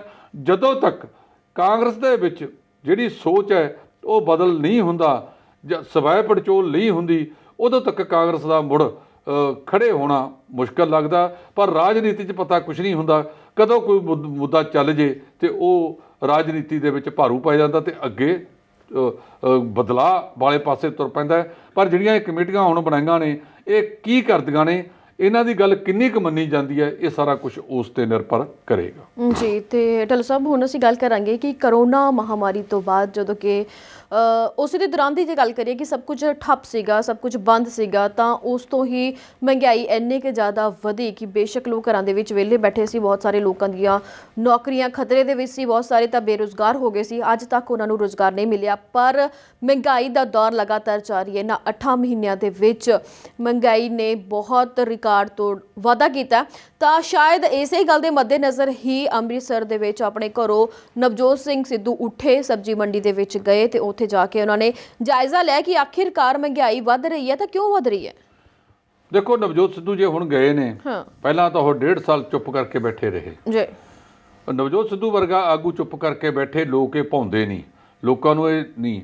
ਅੱਜ ਜੇ ਉੱਥੇ ਗਏ ਨੇ ਤਾਂ ਬਹੁਤ ਸਾਰੇ ਜਿਹੜੇ ਮਾਹਰ ਨੇ ਉਹ ਬਹੁਤ ਸਾਰਾ ਬਦਲਾਅ ਚਾਹੁੰਦੇ ਨੇ ਕਿ ਜੇ ਨੀਤੀਆਂ ਦੇ ਵਿੱਚ ਬਦਲਾਅ ਕਰ ਲਿਆ ਜਾਵੇ ਤਾਂ ਪੰਜਾਬ ਦੀ ਸਥਿਤੀ ਹੋਰ ਬਣ ਸਕਦੀ ਹੈ। ਨਵਜੋਤ ਸਿੱਧੂ ਇੱਕ ਉਹ ਆਗੂ ਨੇ ਜਿਨ੍ਹਾਂ ਨੇ ਤੇਲੰਗਾਨਾ ਦੀ ਗੱਲ ਕੀਤੀ ਕਿ ਉੱਥੇ ਸ਼ਰਾਬ ਦੀ ਆਬਕਾਰੀ ਨੀਤੀ ਤੋਂ ਇੰਨੇ ਪੈਸੇ ਇਕੱਠੇ ਕੀਤੇ ਜਾ ਰਹੇ ਨੇ, ਖਪਤ ਪੰਜਾਬ ਤੋਂ ਘੱਟ ਹੈ ਤੇ ਪੈਸੇ ਪੰਜਾਬ ਤੋਂ ਵੱਧ ਨੇ, ਇਸ ਕਰਕੇ ਉਹਨਾਂ ਨੇ ਉਸ ਤਰ੍ਹਾਂ ਦੀਆਂ ਗੱਲਾਂ ਕੀਤੀਆਂ। ਹੁਣ ਕੱਲ੍ਹ ਜਦੋਂ ਉਹਨਾਂ ਨੇ ਮੰਡੀਆਂ ਦਾ ਜਾਇਜ਼ਾ ਲਿਆ, ਚਲੋ ਉਹਨਾਂ ਨੇ ਇੱਕ ਰਾਜਸੀ ਤੌਰ ਤੇ ਆਪਣੀ ਹਾਜ਼ਰੀ ਲਵਾਉਣੀ ਸੀ, ਪਰ ਇਹ ਸਾਰਾ ਕੁਝ ਤਾਂ ਕਦੋਂ ਦਾ ਵਾਪਰ ਰਿਹਾ। ਆ ਜਿਹੜੇ ਕਿਸਾਨੀ ਕਾਨੂੰਨਾਂ ਦੇ ਵਿੱਚ ਬਦਲਾਅ ਲਿਆਂਦਾ ਹੈ, ਉਹ ਵੀ ਇਹਦਾ ਹੀ ਇੱਕ ਕਾਰਨ ਹੈ ਕਿ ਸਰਮਾਏਦਾਰਾਂ ਨੂੰ ਹੋਰ ਸਰਮਾਇਆ ਦਿੱਤਾ ਜਾ ਰਿਹਾ ਹੈ, ਗਰੀਬ ਕਿਸਾਨਾਂ ਨੂੰ ਦਰਕਾਰਿਆ ਜਾ ਰਿਹਾ ਹੈ। ਲਗਾਤਾਰ ਉਹ ਲੋਕ ਹਾਸ਼ੀਏ ਵੱਲ ਧੱਕੇ ਜਾ ਰਹੇ ਨੇ। ਜਦੋਂ ਤੱਕ ਸਾਡਾ ਮੰਡੀ ਸਿਸਟਮ ਕਾਮਯਾਬ ਨਹੀਂ ਹੁੰਦਾ, ਅੱਜ ਆਲੂ ਪਿਆਜ਼ ਕਿੰਨੇ ਪੈਸਿਆਂ ਤੇ ਵਿਕ ਰਿਹਾ ਹੈ, ਕੀ ਇੰਨੇ ਪੈਸਿਆਂ ਤੇ ਇਹ ਆਲੂ ਪਿਆਜ਼ ਜਿਹੜਾ ਹੈਗਾ ਉਹ ਕਿਸਾਨਾਂ ਕੋਲੋਂ ਚੱਕਿਆ ਗਿਆ? ਜਦੋਂ ਤੱਕ ਇਹ ਵਿਚੋਲੀਏ ਵਿੱਚ ਬੈਠ ਕੇ ਜਾਂ ਹੋਰ ਲੋਕ, ਧਨਾੜ ਲੋਕ, ਵਪਾਰੀ ਲੋਕ ਕਿਸਾਨਾਂ ਨੂੰ ਚੁੰਡੀ ਜਾਣਗੇ, ਕਿਸਾਨਾਂ ਦਾ ਉਦੋਂ ਤੱਕ ਪੂਰੀ ਤਰ੍ਹਾਂ ਢਿੱਡ ਨਹੀਂ ਭਰਨਾ, ਉਹਨਾਂ ਦੀ ਆਰਥਿਕਤਾ ਸਥਿਤੀ ਨਹੀਂ ਬਦਲਣੀ। ਕਿਸਾਨ ਲਗਾਤਾਰ ਆਰਥਿਕ ਸੰਕਟ ਦਾ ਸ਼ਿਕਾਰ ਹੋ ਰਹੇ ਨੇ। ਕਿਸਾਨ ਜਥੇਬੰਦੀਆਂ ਨੂੰ ਵੀ ਕਈ ਚੀਜ਼ਾਂ ਦੇ ਵਿੱਚ ਮੈਨਾ ਮਾਨੂ ਦੀ ਸਥਿਤੀ ਨੂੰ ਛੱਡ ਕੇ ਉਹਨਾਂ ਨੂੰ ਕਿਸਾਨ ਨੂੰ ਜਾਗਰੂਕ ਕਰਨਾ ਚਾਹੀਦਾ ਹੈ। ਸਰਕਾਰਾਂ ਨੂੰ ਇਸ ਹੱਦ ਤੱਕ ਮਜਬੂਰ ਕਰਨਾ ਚਾਹੀਦਾ ਹੈ ਕਿ ਜਿਹੜਾ ਮੰਡੀਕਰਨ ਸਿਸਟਮ ਹੈ ਇਸ ਦੇ ਵਿੱਚ ਬਦਲਾਅ ਲਿਆਂਦਾ ਜਾਵੇ, ਫਸਲਾਂ ਦਾ ਮੰਡੀਕਰਨ ਯਕੀਨੀ ਹੋਵੇ ਔਰ ਸਰਕਾਰਾਂ ਉਹਨੂੰ ਚੁੱਕਣ। ਪੰਜਾਬ ਦੀ ਧਰਤੀ ਕਈ ਚੀਜ਼ਾਂ ਦੇ ਅਨੁਕੂਲ ਹੈ, ਇੱਥੇ ਕਈ ਵਸਤਾਂ ਹੋ ਸਕਦੀਆਂ ਨੇ, ਕਈ ਫਸਲਾਂ ਬਦਲੀਆਂ ਜਾ ਸਕਦੀਆਂ ਨੇ, ਪਰ ਜਦੋਂ ਉਹਨਾਂ ਦਾ ਮੰਡੀਕਰਨ ਨਹੀਂ ਹੁੰਦਾ ਉਹ ਸੜਕਾਂ 'ਤੇ ਰੁਲਦੀਆਂ ਨੇ। ਅੱਜ ਆਲੂ ਕਿੱਥੇ ਜਾ ਪਹੁੰਚਿਆ? ਕਦੇ ਸਥਿਤੀ ਇਹ ਵੀ ਆਉਂਦੀ ਹੈ ਕਿ ਧਾਰਮਿਕ ਸਥਾਨਾਂ ਦੇ ਬਾਹਰ ਬੋਰਡ ਲਾਏ ਹੁੰਦੇ ਨੇ ਕਿ ਇੱਥੇ ਆਲੂ ਦਾਨ ਕਰਨੇ ਸਖਤ ਮਨਾ ਹਨ। ਇਹ ਕਦੋਂ ਸਥਿਤੀ ਆਉਂਦੀ ਹੈ? ਜਦੋਂ ਆਲੂ ਦਰਕਾਰਿਆ ਜਾਂਦਾ, ਪਿਆਜ਼ ਦਰਕਾਰਿਆ ਜਾਂਦਾ। ਉਹਨਾਂ ਕਿਸਾਨਾਂ ਦੇ ਪੱਲੇ ਤਾਂ ਇੱਕ ਸੀਮਤ ਪੈਸੇ ਹੀ ਪੈਂਦੇ ਨੇ ਤੇ ਬਾਕੀ ਲੋਕ ਹੈ ਜਿਹੜਾ ਬਘਿਆੜਾ ਵਾਂਗ ਉਹਨਾਂ ਨੂੰ ਛਕ ਰਹੇ ਨੇ। ਉਹ ਸਿਸਟਮਾਂ ਦੇ ਵਿੱਚ ਸੁਧਾਰਨ ਦੀ ਲੋੜ ਹੈ। ਜਦੋਂ ਇਹ ਖੇਤੀ ਆਰਡੀਨੈਂਸ ਲਿਆਂਦੇ ਗਏ ਸਨ, ਕੇਂਦਰ ਸਰਕਾਰ ਨੂੰ ਚਾਹੀਦਾ ਸੀ ਕਿ ਉਸ ਵੇਲੇ ਕਿਸਾਨ ਜਥੇਬੰਦੀਆਂ ਨਾਲ ਬੈਠਦੇ, ਉਹਨਾਂ ਨੂੰ ਦੱਸਿਆ ਜਾਂਦਾ ਕਿ ਇਹਨਾਂ ਦੇ ਲਾਗੂ ਆਉਣ ਦੇ ਨਾਲ ਆਹ ਫੈਸਲਾ ਹੋਵੇਗਾ, ਆਹ ਤੁਹਾਡਾ ਲਾਭ ਹੋਵੇਗਾ, ਤਾਂ ਸੋਚਿਆ ਜਾ ਸਕਦਾ ਸੀ। ਪਰ ਹੁਣ ਉਹ ਨਵਜੋਤ ਸਿੱਧੂ ਹੋਰਾਂ ਨੇ ਜਿਹੜਾ ਜਾ ਕੇ ਦੇਖਿਆ ਉੱਥੇ ਮੰਡੀਆਂ ਦੇ ਵਿੱਚ ਜਾਇਜ਼ਾ ਲਿਆ ਹੈ, ਮੈਂ ਸਮਝਦਾ ਕਿ ਚਲੋ ਦੇਰ ਆਏ ਦਰੁਸਤ ਆਏ, ਕਿਸੇ ਨੇ ਜਾ ਕੇ ਜਾਇਜ਼ਾ ਲੈਣ ਦਾ ਯਤਨ ਤਾਂ ਕੀਤਾ, ਇੱਕ ਚੰਗੀ ਗੱਲ ਹੈ। ਅਦਰਵਾਈਜ਼ ਤਾਂ ਜਿਹੜਾ ਪੰਜਾਬ ਦਾ ਖੇਤੀ ਮੰਤਰੀ ਖੁਦ ਮੁੱਖ ਮੰਤਰੀ ਕੈਪਟਨ ਅਮਰਿੰਦਰ ਸਿੰਘ ਹੈ, ਉਹ ਹਾੜੀ ਸੌਣੀ ਇੱਕ ਆ ਫੋਟੋ ਜ਼ਰੂਰ ਖਿਚਾਏ ਆਉਂਦੇ ਨੇ ਸਾਰੇ ਜਾ ਕੇ, ਝੋਨੇ ਵੇਲੇ ਵੀ ਕਣਕ ਵੇਲੇ ਵੀ, ਉਸ ਤੋਂ ਬਾਅਦ ਕੋਈ ਕਿਸੇ ਨੂੰ ਨਹੀਂ ਵੇਖਦਾ। ਜਦੋਂ ਤੱਕ ਅਸੀਂ ਸੁਹਿਰਦਤਾ ਦੇ ਨਾਲ ਖੇਤੀ ਸਭ ਤੋਂ ਪੰਜਾਬ ਦੀ ਅਹਿਮ ਫਸਲ ਹੈ, ਖੇਤੀ ਦੇ ਆਧਾਰ ਤੇ ਪੰਜਾਬ ਦੀ ਆਰਥਿਕਤਾ ਹੈ, ਉਸ ਵੇਲੇ ਚਾਹੀਦਾ ਇਹ ਹੈ ਕਿ ਮੁੱਖ ਮੰਤਰੀ ਕਿਸੇ ਆਜ਼ਾਦ ਬੰਦੇ ਨੂੰ ਖੇਤੀ ਦਾ ਮਹਿਕਮਾ ਦਿੰਦੇ, ਜਿਹੜਾ ਖੇਤੀ ਦੇ ਵਿੱਚ ਸੁਧਾਰ ਲਿਆਉਣ ਦਾ ਯਤਨ ਕਰਦਾ, ਭਾਵੇਂ ਨਵਜੋਤ ਸਿੱਧੂ ਹੀ ਕਿਉਂ ਨਾ ਹੋਵੇ।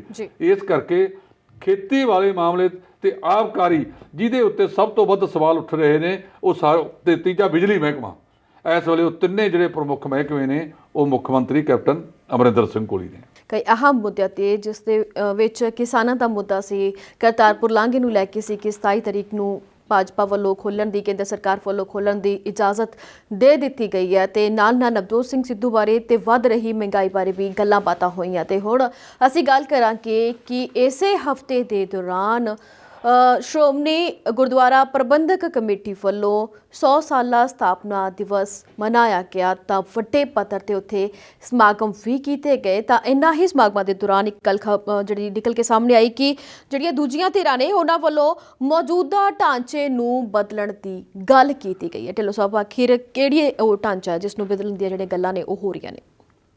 ਦੇਖੋ, ਜਿਹੜਾ ਸ਼੍ਰੋਮਣੀ ਗੁਰਦੁਆਰਾ ਪ੍ਰਬੰਧਕ ਕਮੇਟੀ ਨੇ 100 ਸਾਲਾ ਮਨਾਇਆ, ਉਹ 100 ਸਾਲੇ ਦੇ ਵਿੱਚ ਜੋ ਕੁਝ ਵਾਪਰਿਆ, ਇਹ ਸਾਰੀਆਂ ਹੀ ਤਰ੍ਹਾਂ ਦੂਜੀਆਂ ਨੂੰ ਪਤਾ ਸੀ ਕਿ ਆਹੀ ਕੁਝ ਹੋਣਾ ਹੈ। ਜਥੇਦਾਰ ਸਾਹਿਬ ਨੇ ਵੀ ਜੋ ਉੱਥੇ ਬਿਆਨ ਦਿੱਤਾ, ਤੇ ਲੱਗਦਾ ਲੋਕਾਂ ਦੇ ਵਿੱਚ ਇਹ ਹੈ, ਬਹੁਤ ਸਾਰੇ ਵਿਦਵਾਨਾਂ ਨੇ ਉਸ ਨੂੰ ਖੰਡਨ ਕੀਤਾ ਕਿ ਇਹ ਜਥੇਦਾਰ ਸਾਹਿਬ ਨੇ ਇੱਕ ਸਿਆਸੀ ਧਿਰ ਦੇ ਲਈ ਹੀ ਸਾਰਾ ਕੁਝ ਕੀਤਾ ਹੈ, ਕਿਉਂਕਿ ਉਹ ਸਿਆਸੀ ਧਿਰ ਕਿਸਾਨੀ ਅਤੇ ਪੰਥ ਦੇ ਨਾਂ ਦੇ ਉੱਤੇ ਹੀ ਲੋਕਾਂ ਤੋਂ ਵੋਟਾਂ ਪ੍ਰਾਪਤ ਕਰਿਆ ਕਰਦੀ ਸੀ। ਉਹ ਸਿਆਸੀ ਧਿਰ ਦੇ ਜਿਹੜੇ ਮਤੇ ਪਾਏ ਗਏ ਉਹ ਵੀ ਖਾਸ ਕਰ ਇਹਨਾਂ ਦੋ ਮੁੱਦਿਆਂ ਤੇ ਕੇਂਦਰਿਤ ਰਹੇ। ਜਥੇਦਾਰ ਸਾਹਿਬ ਨੇ ਉੱਥੇ ਜਿਹੜੇ 328 ਸਰੂਪ ਗੁੰਮ ਹੋਏ, ਉਹਨਾਂ ਦੇ ਉੱਤੇ ਜਿਹੜੀ ਗੱਲ ਕੀਤੀ ਹੈ, ਉਹ ਵੀ ਲੋਕਾਂ ਦੇ ਕੋਈ ਬਹੁਤੀ ਹਜਮ ਨਹੀਂ ਆਈ ਕਿ ਜਥੇਦਾਰ ਸਾਹਿਬ ਆਫਟਰ ਆਲ ਕਰ ਕੀ ਰਹੇ ਨੇ। ਜਥੇਦਾਰ ਸਾਹਿਬ ਤੋਂ ਆਸਾਂ ਬਹੁਤ ਸਨ, ਜਥੇਦਾਰ ਸਾਹਿਬ ਤੋਂ ਬਹੁਤ ਸੀ ਵੀ ਜਥੇਦਾਰ ਸਾਹਿਬ PhD ਕਰਦੇ ਆ, ਇੱਕ ਪੜ੍ਹੇ ਲਿਖੇ ਵਿਦਵਾਨ ਬੰਦੇ ਆ, ਪਰ ਜਿਹੜਾ ਕੁਝ ਉਹਨਾਂ ਨੇ ਭਾਸ਼ਣ ਦਿੱਤਾ ਗਿਆ ਉਹ ਇਹ ਸਮਝਿਆ ਗਿਆ ਕਿ ਇੱਕ ਸਿਆਸੀ ਧਿਰ ਦੇ ਵੱਲੋਂ ਜੋ ਕੁਝ ਲਿਖਾ ਕੇ ਉੱਥੇ ਪੇਸ਼ ਕੀਤਾ ਗਿਆ, ਜਥੇਦਾਰ ਸਾਹਿਬ ਨੇ ਉਹਨੂੰ ਪੜ੍ਹਤਾ। ਸ਼੍ਰੋਮਣੀ ਕਮੇਟੀ ਦੱਸ ਸਕਦੀ ਹੈ ਕਿ 100 ਸਾਲਾਂ ਦੇ ਵਿੱਚ ਉੱਥੇ ਊਨਤਾਈਆਂ ਜੋ ਹੋਈਆਂ, ਉਹਨਾਂ ਨੂੰ ਸਾਂਭਣ ਦਾ ਕਿਹੜਾ ਯਤਨ ਕੀਤਾ ਗਿਆ। ਉੱਥੇ ਜਿਹੜੇ ਗੁਰੂ ਸਾਹਿਬ ਦੇ ਸਰੂਪ ਗੁੰਮ ਹੋਏ ਨੇ, ਜਿਵੇਂ ਹੁਣ 2 ਸਰੂਪਾਂ ਦੇ ਬਾਰੇ ਪਤਾ ਲੱਗਿਆ, ਉਹਦੇ ਬਾਰੇ ਵੀ ਜਥੇਦਾਰ ਸਾਹਿਬ ਅਜੇ ਤੱਕ ਚੁੱਪ ਨੇ ਕਿ ਉਹ ਸਰੂਪ ਕਿਹਨੇ ਦਿੱਤੇ, ਕਿੱਥੋਂ ਲਿਆਂਦੇ ਗਏ, ਕਿੱਥੇ ਲਿਜਾਏ ਜਾ ਰਹੇ ਸੀ, ਉਹਦੇ ਪਿੱਛੇ ਜ਼ਿੰਮੇਵਾਰ ਕੌਣ ਹੈ, ਇਹ ਵੀ ਜਥੇਦਾਰ ਸਾਹਿਬ ਨੂੰ ਸਪਸ਼ਟ ਕਰਨਾ। ਪਰ ਜਥੇਦਾਰ ਸਾਹਿਬ ਇਹ 'ਤੇ ਬੋਲੇ ਨਹੀਂ ਅਜੇ ਤੱਕ। ਉੱਥੇ 100 ਸਾਲੇ ਦੇ ਵਿੱਚ ਕੀ ਜਿਹੜੀਆਂ ਪਿਛਲੇ ਸਮੇਂ ਦੇ ਦੌਰਾਨ ਊਨਤਾਈਆਂ ਹੋਈਆਂ, ਜਿਹੜੇ ਵੱਡੇ ਵੱਡੇ ਸਕੈਂਡਲ ਇਹ ਸ਼੍ਰੋਮਣੀ ਕਮੇਟੀ 'ਚ ਨਿਕਲ ਰਹੇ ਨੇ, ਉਹਨਾਂ ਨੂੰ ਸੁਹਿਰਦ ਯਤਨ ਕਿਵੇਂ ਕੀਤਾ ਜਾਵੇਗਾ। ਉੱਥੇ ਇਹ ਕਿਹਾ ਗਿਆ ਕਿ ਸ਼੍ਰੋਮਣੀ ਕਮੇਟੀ ਸ਼੍ਰੋਮਣੀ ਅਕਾਲੀ ਦਲ ਦੀ ਮਾਂ ਆ। ਜਿਸ ਤਰ੍ਹਾਂ ਸ਼੍ਰੋਮਣੀ ਅਕਾਲੀ ਦਲ ਦੇ ਪ੍ਰਧਾਨ ਨੇ ਉੱਥੇ ਕਾਂਗਰਸ ਦੇ ਹੀ ਕੋਸਿਆ ਹੈਗਾ, ਨਾ RSS ਤੇ ਉਹਨਾਂ ਦੀ ਜ਼ੁਬਾਨ ਖੁੱਲ੍ਹੀ, ਔਰ ਨਾ ਭਾਰਤੀ ਜਨਤਾ ਪਾਰਟੀ ਜਿਹੜੀ ਵਧੀਕੀਆਂ ਕਰ ਰਹੀ ਆ ਉਹਦੇ ਬਾਰੇ ਕੋਈ ਜ਼ੁਬਾਨ ਖੁੱਲ੍ਹੀ। ਪਤਾ ਨਹੀਂ, ਇਹ ਲੱਗਦਾ ਕਿ ਕੱਲ੍ਹ ਨੂੰ ਕਿਸੇ ਵੇਲੇ ਫੇਰ ਉਹਨਾਂ ਦਾ ਪੱਲਾ ਫੜਨਾ ਪੈ ਸਕਦਾ ਹੈਗਾ। ਸ਼੍ਰੋਮਣੀ ਕਮੇਟੀ ਨੇ ਇਹ ਵੀ ਨਹੀਂ ਦੱਸਿਆ ਕਿ ਹੁਣ ਤੱਕ ਸ਼੍ਰੋਮਣੀ ਕਮੇਟੀ ਨੇ ਧਰਮ ਪ੍ਰਚਾਰ ਵਾਸਤੇ ਕੀ ਕੀਤਾ, ਕਿੰਨੇ ਲੋਕਾਂ ਨੂੰ ਅੱਗੇ ਲੈ ਕੇ ਜਾਇਆ ਗਿਆ।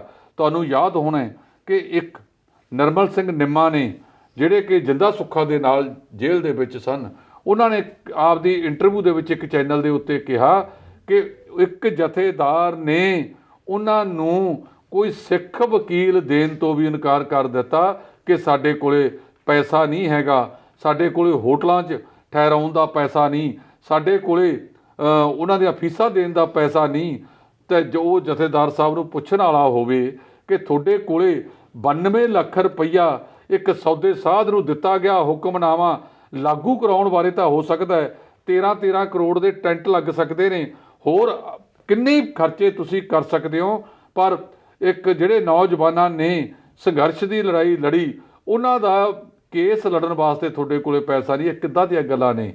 ਅੱਜ ਸ਼੍ਰੋਮਣੀ ਕਮੇਟੀ ਨੇ ਆਪਣੇ ਬਜਟ ਦੇ ਵਿੱਚ ਕਿਹੜਾ ਕੰਮ ਕੀਤਾ? ਗੁਰੂ ਦੀ ਗੋਲਕ ਲਗਾਤਾਰ ਲੁਟਾਈ ਗਈ। ਇਹ ਸਾਰੇ ਲੋਕ ਜਿੰਨੇ ਉੱਥੇ ਬੈਠੇ ਨੇ ਇਹਨਾਂ ਦੇ ਗੋਲਕਾਂ ਵੱਲ ਮੂੰਹ ਨੇ, ਗੁਰੂ ਵੱਲ ਪਿੱਠ ਹੈ। ਤਾਂ ਸ਼੍ਰੋਮਣੀ ਕਮੇਟੀ ਨੇ 100 ਸਾਲਾਂ ਬਾਅਦ ਵੀ ਕਿਹੜਾ ਇਤਿਹਾਸਕ ਕੰਮ ਕੀਤਾ ਜਿਹਦੇ ਨਾਲ ਲੋਕਾਂ ਦੇ ਵਿੱਚ ਉਹਨਾਂ ਦੀ ਗੱਲ ਜਾਵੇ? ਉਹਨਾਂ ਨੇ ਕਿੰਨਾ ਪ੍ਰਚਾਰ ਤੇ ਪੈਸਾ ਲਾਇਆ, ਕਿੰਨੇ ਲੋਕਾਂ ਨੂੰ ਸਿੱਖ ਬਣਾਇਆ, ਕਿੰਨੇ ਲੋਕਾਂ ਨੂੰ ਅੰਮ੍ਰਿਤਪਾਨ ਕਰਾਇਆ, ਕਿੰਨੇ ਲੋਕਾਂ ਨੂੰ ਬੇਰੁਜ਼ਗਾਰਾਂ ਨੂੰ ਰੁਜ਼ਗਾਰ ਦਿੱਤੇ, ਕਿੰਨੇ ਲੋਕਾਂ ਨੂੰ ਉੱਥੇ ਜਿਹੜੀ ਮੁਫਤ ਸਿੱਖਿਆ ਜਾਂ ਸਿਹਤ ਪ੍ਰਣਾਲੀ ਪ੍ਰਦਾਨ ਕੀਤੀ। ਇਹ ਸਾਰੇ ਮਾਮਲੇ ਦੇ ਵਿੱਚ ਸ਼੍ਰੋਮਣੀ ਕਮੇਟੀ ਚੁੱਪ ਹੈ। ਇਹ 100 ਸਾਲਾਂ ਦੇ ਵਿੱਚ ਘੱਟੋ ਘੱਟ ਸਾਡੀਆਂ ਕੁਝ ਪ੍ਰਾਪਤੀਆਂ ਜਿਹੜੀਆਂ ਸੀ ਉਹ ਜ਼ਰੂਰ ਰੱਖਣੀਆਂ ਚਾਹੀਦੀਆਂ ਸੀ ਕਿ ਆਹ ਪ੍ਰਾਪਤੀਆਂ ਅਸੀਂ ਕੀਤੀਆਂ ਨੇ। ਇਹਨਾਂ ਦੀ ਸਾਰੀਆਂ ਕਾਰਗੁਜ਼ਾਰੀਆਂ ਦੇ ਉੱਤੇ ਸਵਾਲੀਆ ਨਿਸ਼ਾਨ ਲੱਗਦੇ ਨੇ ਕਿ ਅਗਲੇ ਸਮੇਂ ਵਿੱਚ ਦੂਜੀਆਂ ਧਿਰਾਂ ਇਹ ਕਹਿ ਰਹੀਆਂ ਨੇ ਕਿ ਇਸ ਭ੍ਰਿਸ਼ਟਾਚਾਰੀ ਢਾਂਚੇ ਨੂੰ ਖਤਮ ਕਰਕੇ ਅਸੀਂ ਸ਼੍ਰੋਮਣੀ ਕਮੇਟੀ ਨਵੇਂ ਬੰਦਿਆਂ ਦੇ ਹੱਥਾਂ ਵਿੱਚ ਦੇਣਾ ਚਾਹੁੰਦੇ ਆ। ਉਹ ਕਿੰਨੇ ਕੁ ਕਾਮਯਾਬ ਹੁੰਦੇ ਨੇ ਜਾਂ ਜਿਹੜੇ ਮੌਜੂਦਾ ਕਾਬਜ਼ ਨੇ ਉਹਨਾਂ ਨੂੰ ਲਾਹੁਣ ਵਾਸਤੇ ਉਹਨਾਂ ਦੀ ਰਣਨੀਤੀ ਕੀ ਹੋਵੇਗੀ? ਕਿਵੇਂ ਲੋਕਾਂ ਨੂੰ ਲਾਮਬੰਦ ਕੀਤਾ ਜਾਵੇ? ਕਿਵੇਂ ਨਵੀਆਂ ਵੋਟਾਂ ਬਣਾਈਆਂ ਜਾਣਗੀਆਂ? ਇਹ ਕਿਵੇਂ ਸਪਸ਼ਟ ਕਰਨਗੇ? ਸਾਰਾ ਕੁਝ ਲੋਕਾਂ ਨੂੰ ਪਤਾ ਲੱਗਣਾ ਚਾਹੀਦਾ। ਜੀ ਬਿਲਕੁਲ। ਤੇ ਹੁਣ ਇਸ ਤੋਂ ਬਾਅਦ ਅਸੀਂ ਗੱਲ ਕਰਾਂਗੇ ਬੈਂਸ ਭਰਾਵਾਂ ਦੀ ਕਿ ਬੈਂਸ ਭਰਾਵਾਂ ਵੱਲੋਂ ਪਾਣੀ ਦਾ ਮੁੱਦਾ ਲਗਾਤਾਰ ਚੁੱਕਿਆ ਜਾ ਰਿਹਾ ਹੈ। ਬੀਤੇ ਲੰਬੇ ਸਮੇਂ ਤੋਂ ਉਹ ਪਾਣੀਆਂ ਦੇ ਮੁੱਦੇ ਤੇ ਬੋਲਦੇ ਹੋਏ ਨਜ਼ਰ ਆਏ ਨੇ ਤੇ ਹੁਣ ਪਿਛਲੇ 4 ਦਿਨਾਂ ਤੋਂ ਉਹਨਾਂ ਵੱਲੋਂ ਪੂਰੇ ਪੰਜਾਬ ਭਰ ਦੇ ਵਿੱਚ ਵੱਡੀ ਪੱਧਰ ਤੇ ਰੈਲੀਆਂ ਵੀ ਕੱਟੀਆਂ ਗਈਆਂ। ਤਾਂ ਉਹਨਾਂ ਵੱਲੋਂ ਹਸਤਾਖਰ ਜਿਹੜੀ ਯੋਜਨਾ ਦੀ ਸ਼ੁਰੂਆਤ ਕੀਤੀ ਗਈ ਸੀਗੀ, ਮੁਹਿੰਮ ਚਲਾਈ ਗਈ ਸੀਗੀ, ਤਾਂ 2 ਲੱਖ ਤੋਂ ਵੱਧ ਲੋਕ ਨੇ ਜਿਹੜੇ ਉਹਨਾਂ ਦੇ ਨਾਲ ਜੁੜੇ ਨੇ ਤੇ ਹੁਣ ਉਹਨਾਂ ਨੇ ਪੰਜਾਬ ਸਰਕਾਰ ਨੂੰ ਇਹ ਮੰਗ ਪੱਤਰ ਸੌਂਪਿਆ। ਉਹਨਾਂ ਨੇ ਕਿਹਾ ਕਿ ਮੁਫਤ ਪਾਣੀ ਲੈ ਰਹੇ ਸੂਬਿਆਂ ਨੂੰ ਸਰਕਾਰ 3 ਮਹੀਨਿਆਂ ਦੇ ਵਿੱਚ ਬਿੱਲ ਭੇਜੇ ਤੇ ਨਾਲ ਦੀ ਨਾਲ ਉਹਨਾਂ ਨੇ ਇੱਕ ਚੇਤਾਵਨੀ ਵੀ ਦਿੱਤੀ ਹੈ। ਉਹਨਾਂ ਨੇ ਕਿਹਾ ਹੈ ਕਿ ਜਿੱਥੋਂ ਨਹਿਰਾਂ ਰਾਹੀਂ ਰਾਜਸਥਾਨ ਨੂੰ ਪਾਣੀ ਜਾ ਰਿਹਾ ਹੈ ਉੱਥੇ ਜੇਕਰ ਇਹ ਬਿੱਲ ਨਾ ਭੇਜੇ ਗਏ, ਤੁਸੀਂ ਮਤਲਬ ਬਾਕੀ ਜਿਹੜੇ 3 ਸੂਬੇ ਨੇ ਉਹਨਾਂ ਨੂੰ ਬਿੱਲ ਤੁਸੀਂ ਨਾ ਭੇਜੇ, ਤਾਂ ਜਿੱਥੋਂ ਦੇ ਵੀ ਜਿਹੜੀਆਂ ਨਹਿਰਾਂ ਬਣਾ ਕੇ ਰਾਜਸਥਾਨ ਨੂੰ ਪਾਣੀ ਭੇਜਿਆ ਜਾ ਰਿਹਾ ਉੱਥੇ ਮੋਗੇ ਬਣਾ ਕੇ ਕਿਸਾਨਾਂ ਦੇ ਖੇਤਾਂ ਨੂੰ ਜਿਹੜਾ ਪਾਣੀ ਹੈ ਉਹ ਮੋੜਿਆ ਜਾਵੇਗਾ। ਤਾਂ ਹੁਣ ਆਉਣ ਵਾਲੇ ਦਿਨਾਂ ਦੇ ਵਿੱਚ ਪਾਣੀਆਂ ਦੇ ਮੁੱਦੇ ਤੇ ਵੀ ਬਹੁਤ ਕੁਝ ਖਾਸ ਪੰਜਾਬ ਦੇ ਵਿੱਚ ਵੇਖਣ ਨੂੰ ਮਿਲ ਸਕਦਾ। ਢਿੱਲੋਂ ਸਾਹਿਬ, ਨਵਦੀਪ ਜੀ, ਇਹ ਗੱਲ ਅੱਜ ਤੋਂ ਨਹੀਂ ਕਰ ਰਹੇ, ਬਹੁਤ ਲੰਬੇ ਸਮੇਂ ਤੋਂ ਕਰ ਰਹੇ ਨੇ। ਜਿਸ ਵੇਲੇ ਪਾਣੀਆਂ ਦਾ ਸਮਝੌਤਾ ਹੋਇਆ, ਕੇਂਦਰੀ ਮੰਤਰੀ ਗੁਲਜ਼ਾਰੀ ਲਾਲ ਨੰਦੇ ਨੇ ਇਹ ਸਮਝੌਤਾ ਕੀਤਾ, ਸੂਬਿਆਂ ਦੀ ਵੰਡ ਹੋਈ, ਉਦੋਂ ਤੋਂ ਹੀ ਜਿਹੜੀ ਧਿਰ ਸਭ ਤੋਂ ਵੱਧ ਇਹ ਸੂਬੀ ਬਣਾਉਣ ਦੇ ਲਈ ਅੱਗੇ ਆਈ, ਉਸ ਧਿਰ ਦਾ ਕਈ ਵਾਰ ਇੱਥੇ ਰਾਜ ਆਇਆ। 5 ਵਾਰ ਤਾਂ ਇੱਕੋ ਪਰਿਵਾਰ ਦਾ ਬੰਦਾ ਮੁੱਖ ਮੰਤਰੀ ਬਣ ਕੇ ਰਿਹਾ। ਉਹਨਾਂ ਨੇ ਇਸ ਨੂੰ ਹੱਲ ਕਰਾਉਣ ਦਾ ਕੋਈ ਯਤਨ ਨਹੀਂ ਕੀਤਾ। ਜਦੋਂ ਉਹ ਸੱਤਾ 'ਚ ਨਹੀਂ ਹੁੰਦੇ ਤਾਂ ਉਹ ਕੇਂਦਰ ਨਾਲ ਆਡਾ ਲਾ ਲੈਂਦੇ ਸੀ, ਜਦੋਂ ਸੱਤਾ 'ਚ ਆ ਜਾਂਦੇ ਸੀ ਫਿਰ ਆਪਸ ਵਿੱਚ ਹੀ ਲੜ ਪੈਂਦੇ ਸੀ। ਮੇਰੇ ਕਹਿਣ ਦਾ ਮਤਲਬ ਕਿ ਜਿਹੜੇ ਰਾਪੇਰੀਅਨ ਸਿਧਾਂਤ ਨੇ ਉਹਦੇ ਮੁਤਾਬਕ ਜਿਹੜਾ ਪਾਣੀ ਹੈ ਉਹ ਦਰਿਆ ਉਸੇ ਦਾ ਹੁੰਦਾ ਜਿਹੜੇ ਰਾਜ ਦੇ ਵਿੱਚੋਂ ਵਹਿੰਦਾ ਹੈ, ਕਿਉਂਕਿ ਉਹਦਾ ਨਫਾ ਨੁਕਸਾਨ ਵੀ ਉਸੇ ਰਾਜ ਨੂੰ ਝੇਲਣਾ ਪੈਂਦਾ ਹੈਗਾ। ਬੈਂਸ ਸਾਹਿਬ ਕਾਫੀ ਲੰਬੇ ਸਮੇਂ ਤੋਂ ਇਹ ਗੱਲ ਕਹਿੰਦੇ ਆ ਰਹੇ ਨੇ। ਉਹ ਕਹਿੰਦੇ ਆ ਵੀ ਜੇ ਰਾਜਸਥਾਨ ਦੇ ਵਿੱਚ ਪੱਥਰ ਨਿਕਲਦਾ ਉਹ ਪੱਥਰ ਦੇ ਪੈਸੇ ਸਾਤੋਂ ਲੈਂਦੇ ਨੇ। ਝਾਰਖੰਡ, ਝਰੀਆ, ਹੋਰ ਖੇਤਰਾਂ ਦੇ ਵਿੱਚ ਵੱਡੀ ਪੱਧਰ ਦੇ ਉੱਤੇ ਕੋਲਾ ਨਿਕਲਦਾ, ਕੋਲੇ ਦਾ ਪੈਸਾ ਸਾਨੂੰ ਮੁਫਤ 'ਚ ਨਹੀਂ ਆਉਂਦਾ, ਕੋਲਾ ਸਾਤੋਂ ਲੈਂਦੇ ਨੇ। ਤਾਂ ਪੰਜਾਬ ਇਹਨਾਂ ਪਾਣੀਆਂ ਦਾ ਪੈਸਾ ਕਿਉਂ ਨਾ ਲਵੇ? ਪੰਜਾਬ ਨੂੰ ਵਾਕਈ ਇੱਕ ਬਿੱਲ ਬਣਾ ਕੇ ਭੇਜਣਾ ਚਾਹੀਦਾ ਹੈ ਔਰ ਇਹਨਾਂ ਰਾਜਾਂ ਤੋਂ ਪਾਣੀ ਦੀ ਕੀਮਤ ਵਸੂਲਣੀ ਚਾਹੀਦੀ ਹੈ। ਜੇ ਕੇਂਦਰ ਸਰਕਾਰਾਂ ਵਾਲੇ ਸੁਹਿਰਦ ਹੁੰਦੇ ਔਰ ਪੰਜਾਬ ਦੇ ਇਹ ਸਿਆਸੀ ਆਗੂ ਸੁਹਿਰਦ ਹੁੰਦੇ ਔਰ ਪੰਜਾਬ ਨੂੰ ਇਹਦੀ ਰਾਇਲਟੀ ਮਿਲਦੀ ਤਾਂ ਪੰਜਾਬ ਨੂੰ ਕੇਂਦਰ ਵੱਲ ਝਾਕਣ ਦੀ ਜ਼ਰੂਰਤ ਹੀ ਨਹੀਂ ਸੀ। ਪੰਜਾਬ ਨੂੰ ਇੱਕ ਯੋਜਨਾਬੱਧ ਤਰੀਕੇ ਦੇ ਨਾਲ ਬੰਜਰ ਕਰ ਦਿੱਤਾ ਗਿਆ। ਪੰਜਾਬ ਨੂੰ ਇੱਕ ਯੋਜਨਾਬੱਧ ਤਰੀਕੇ ਦੇ ਨਾਲ ਲੁੱਟਿਆ ਜਾ ਰਿਹਾ ਹੈ। ਅੱਜ ਵੀ ਜੇ ਕਿਸਾਨ ਸੰਘਰਸ਼ ਕਰਕੇ ਰੇਲਵੇ ਵਿਭਾਗ ਬੰਦ ਹੈ, ਕਹਿੰਦੇ ਉਹਨੂੰ 2200 ਕਰੋੜ ਰੁਪਏ ਦਾ ਘਾਟਾ ਪੈ ਗਿਆ। ਜਦੋਂ ਅੱਗੇ ਬਿੱਲ ਪੇਸ਼ ਹੋਵੇਗਾ, ਬਜਟ ਪੇਸ਼ ਹੋਵੇਗਾ ਤਾਂ ਪਤਾ ਲੱਗੇਗਾ ਕਿ ਪੰਜਾਬ ਨੂੰ ਟੈਕਸਾਂ ਦਾ ਕਿੰਨਾ ਘਾਟਾ ਪਿਆ। ਹੌਜ਼ਰੀ ਸਾਰੀ ਪ੍ਰਭਾਵਿਤ ਹੋਈ ਖੜੀ ਹੈ। ਇਸ ਕਰਕੇ ਜਿਹੜੀ ਉਹਨਾਂ ਨੇ ਮੰਗ ਉਠਾਈ ਹੈ, ਮੰਗ ਦੇ ਨਾਲ ਮੈਂ ਸਹਿਮਤ ਹਾਂ, ਬਿਲਕੁਲ ਜਾਇਜ਼ ਹੈ। ਇਹਨੂੰ ਸੰਵਿਧਾਨਕ ਦਾਇਰੇ ਦੇ ਵਿੱਚ ਰਹਿ ਕੇ ਕਿਵੇਂ ਲਾਗੂ ਕਰਾਇਆ ਜਾ ਸਕਦਾ ਹੈ, ਇਹੋ ਕਾਰਨ ਹੈ ਕਿ ਜਦੋਂ ਮੁੱਖ ਮੰਤਰੀ ਸਰਬਦਲੀय ਮੀਟਿੰਗ ਬੁਲਾਉਂਦੇ ਨੇ ਤਾਂ ਬੈਂਸ ਭਰਾਵਾਂ ਨੂੰ ਸੱਦਿਆ ਨਹੀਂ ਜਾਂਦਾ। ਐਕਟੀ ਪਹਿਲੀ ਵਾਰ ਉਹ ਜ਼ਰੂਰ ਗਏ ਸਨ। ਸੋ ਜਿਹੜੀ ਉਹਨਾਂ ਨੇ ਮੰਗ ਰੱਖੀ ਹੈ ਇਹਦੇ ਬਾਰੇ ਬੈਂਸ ਸਾਹਿਬ ਸਪਸ਼ਟ ਕਰ ਦੇਣ ਕਿ ਸੰਵਿਧਾਨਕ ਦਾਇਰੇ ਦੇ ਵਿੱਚ ਰਹਿ ਕੇ ਇਹਨੂੰ ਕਿਵੇਂ ਬਣਾਇਆ ਜਾ ਸਕਦਾ, ਕਿਵੇਂ ਮੰਨਿਆ ਜਾ ਸਕਦਾ ਹੈ। ਇਹਦੇ ਤੇ ਜਦੋਂ ਜਹਿਦ ਜੇ ਉਹ ਕਰਦੇ ਨੇ ਤਾਂ ਬਾਕੀ ਲੋਕਾਂ ਨੂੰ ਵੀ ਉਹਦਾ ਸਾਥ ਦੇਣਾ ਚਾਹੀਦਾ ਹੈ। ਜੇ ਦੂਜੇ ਰਾਜ ਆਪਦੀਆਂ ਵਸੂਲੀਆਂ ਕਰਦੇ ਨੇ ਤਾਂ ਪੰਜਾਬ ਵਸੂਲੀ ਕਿਉਂ ਨਾ ਕਰੇ। ਜੀ ਬਿਲਕੁਲ। ਤੇ ਤੁਸੀਂ ਰੇਲ ਘਾਟੇ ਦੀ ਗੱਲ ਕੀਤੀ ਹੈ ਤਾਂ ਇਸੇ ਦੇ ਦੌਰਾਨ ਇੱਕ ਹੋਰ ਖਬਰ ਸਾਹਮਣੇ ਆਈ ਹੈ ਕਿ ਮੁੱਖ ਮੰਤਰੀ ਪੰਜਾਬ ਕੈਪਟਨ ਅਮਰਿੰਦਰ ਸਿੰਘ ਵੱਲੋਂ ਪ੍ਰਧਾਨ ਮੰਤਰੀ ਨਰਿੰਦਰ ਮੋਦੀ ਤੇ ਗ੍ਰਹਿ ਮੰਤਰੀ ਦੇ ਨਾਲ ਰੇਲਾਂ ਦੇ ਮੁੱਦੇ ਤੇ ਗੱਲਬਾਤ ਕੀਤੀ ਜਾਵੇਗੀ। ਇਹ ਬਿਲਕੁਲ ਠੀਕ ਹੈ ਜੀ। ਦੇਖੋ, ਇੱਕ ਪਾਸੇ ਬਹੁਤ ਸਾਰੇ ਜਿਹੜੇ ਆਰਥਿਕ ਮਾਹਿਰ ਨੇ ਉਹ ਇਹ ਗੱਲ ਕਹਿੰਦੇ ਨੇ ਕਿ ਕਿਸਾਨਾਂ ਨਾਲ ਗੱਲ ਕੀਤੀ ਜਾਵੇ, ਜੇ ਮਾਲ ਗੱਡੀਆਂ ਦੇ ਨਾਲ ਜਿਹੜੀਆਂ ਮੁਸਾਫਰ ਗੱਡੀਆਂ ਨੇ ਉਹ ਵੀ ਚਲਾਈਆਂ ਜਾਣ। ਮੈਂ ਵੀ ਇਸ ਗੱਲ ਦੇ ਨਾਲ ਕਿਸੇ ਹੱਦ ਤੱਕ ਸਹਿਮਤ ਹਾਂ ਕਿ ਕਿਸਾਨ ਆਗੂਆਂ ਦੇ ਨਾਲ ਬੈਠਿਆ ਜਾਵੇ, ਉਹਨਾਂ ਦੇ ਨਾਲ ਗੱਲਬਾਤ ਕੀਤੀ ਜਾਵੇ। ਜਿਹੜਾ ਰੇਲ ਸਫ਼ਰ ਹੈ ਬੱਸ ਦਾ ਬਹੁਤ ਮਹਿੰਗਾ ਹੈ। ਰੇਲ ਸਫ਼ਰ ਗਰੀਬ ਵਾਸਤੇ ਬਹੁਤ ਹੀ ਨਿਆਮਤ ਹੈ।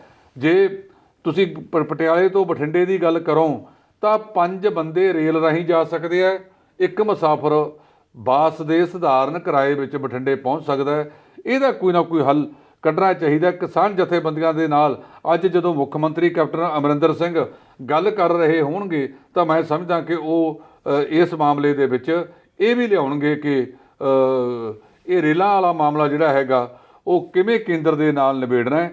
ਮੈਨੂੰ ਲੱਗਦਾ ਜਦੋਂ ਤੋਂ ਇਹ ਟੇਬਲ ਟਾਕ ਸ਼ੁਰੂ ਹੋਈ ਸੀ, ਟੇਬਲ ਗੱਲਬਾਤ ਸ਼ੁਰੂ ਹੋਈ ਸੀ, ਮੇਜ਼ਾਂ 'ਤੇ ਬਹਿ ਕੇ ਧਿਰਾਂ ਮਿਲਣ ਲੱਗੀਆਂ ਸੀ, ਸਾਨੂੰ ਆਸ ਸੀ ਕਿ ਕੋਈ ਨਾ ਕੋਈ ਇੱਕ ਮਸਲਾ ਹੱਲ ਹੋਵੇਗਾ, ਨਿਕਲੇਗਾ। ਕੇਂਦਰ ਸਰਕਾਰ ਨੂੰ ਅੜੀਅਲ ਰਵੱਈਆ ਛੱਡ ਕੇ ਕੋਈ ਠੋਸ ਲਚਕੀਲਾ ਰਵੱਈਆ ਅਪਣਾਉਣਾ ਚਾਹੀਦਾ ਹੈ ਤਾਂ ਜੋ ਔਰ ਕਿਸਾਨਾਂ ਨੂੰ ਵੀ ਉਹਦੇ ਵਿੱਚ ਕੁਝ ਲਚਕੀਲੇ ਜਿਹੜਾ ਆਪਦੀ ਸੋਚ ਆ ਉਹ ਰੱਖਣੀ ਚਾਹੀਦੀ ਹੈ। ਇਹ ਧਿਰਾਂ ਬੈਠ ਕੇ ਇਹਦਾ ਕੋਈ ਨਾ ਕੋਈ ਠੋਸ ਹੱਲ ਕੱਢਣ ਦਾ ਯਤਨ ਕਰਨ। ਕਿਤੇ ਇਹ ਨਾ ਹੋਵੇ ਤੁਹਾਡਾ ਸੰਘਰਸ਼ ਲੰਬਾ ਕਰਕੇ ਇਹ ਸਰਕਾਰਾਂ ਇਹਨੂੰ ਫੇਲ ਕਰ ਦੇਣ ਤਾਂ ਜੋ ਦੂਜੇ ਰਾਜਾਂ ਦੇ ਵਿੱਚ ਵੀ ਅੰਦੋਲਨ ਉੱਠ ਨਾ ਸਕਣ। ਕੇਂਦਰ ਸਰਕਾਰ ਦਾ ਇਹ ਜ਼ੋਰ ਪੂਰਾ ਤਰ੍ਹਾਂ ਲੱਗਿਆ ਹੋਇਆ।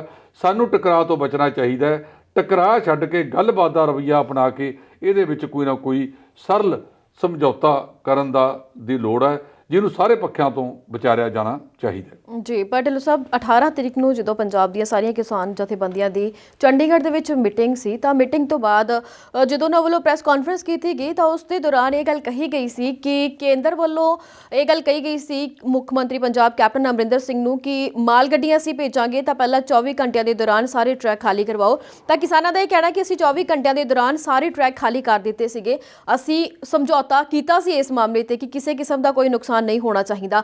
ਪਰ ਉਸ ਤੋਂ ਬਾਅਦ ਕੇਂਦਰ ਸਰਕਾਰ ਆਪਣੇ ਆਪ ਹੀ ਪਲਟ ਗਈ ਹੈ ਤੇ ਨਾਲ ਉਹਨਾਂ ਨੇ ਇੱਕ ਗੱਲ ਕਹੀ ਕਿ ਜੇਕਰ ਕੇਂਦਰ ਸਰਕਾਰ ਮਾਲ ਗੱਡੀਆਂ ਪੰਜਾਬ ਦੇ ਵਿੱਚ ਭੇਜੇਗੀ ਤਾਂ ਅਸੀਂ ਹੰਗਾਮੀ ਅਚਨਚੇਤ ਐਮਰਜੈਂਸੀ ਮੀਟਿੰਗ ਬੁਲਾਵਾਂਗੇ ਤੇ ਉਸ ਮੀਟਿੰਗ ਦੇ ਦੌਰਾਨ ਹੀ ਇਹ ਗੱਲ ਕਰ ਦਿੱਤੀ ਜਾਵੇਗੀ ਕਿ ਮੁਸਾਫਿਰ ਗੱਡੀਆਂ ਵੀ ਪੰਜਾਬ ਦੇ ਵਿੱਚੋਂ ਗੁਜ਼ਰ ਸਕਦੀਆਂ ਨੇ।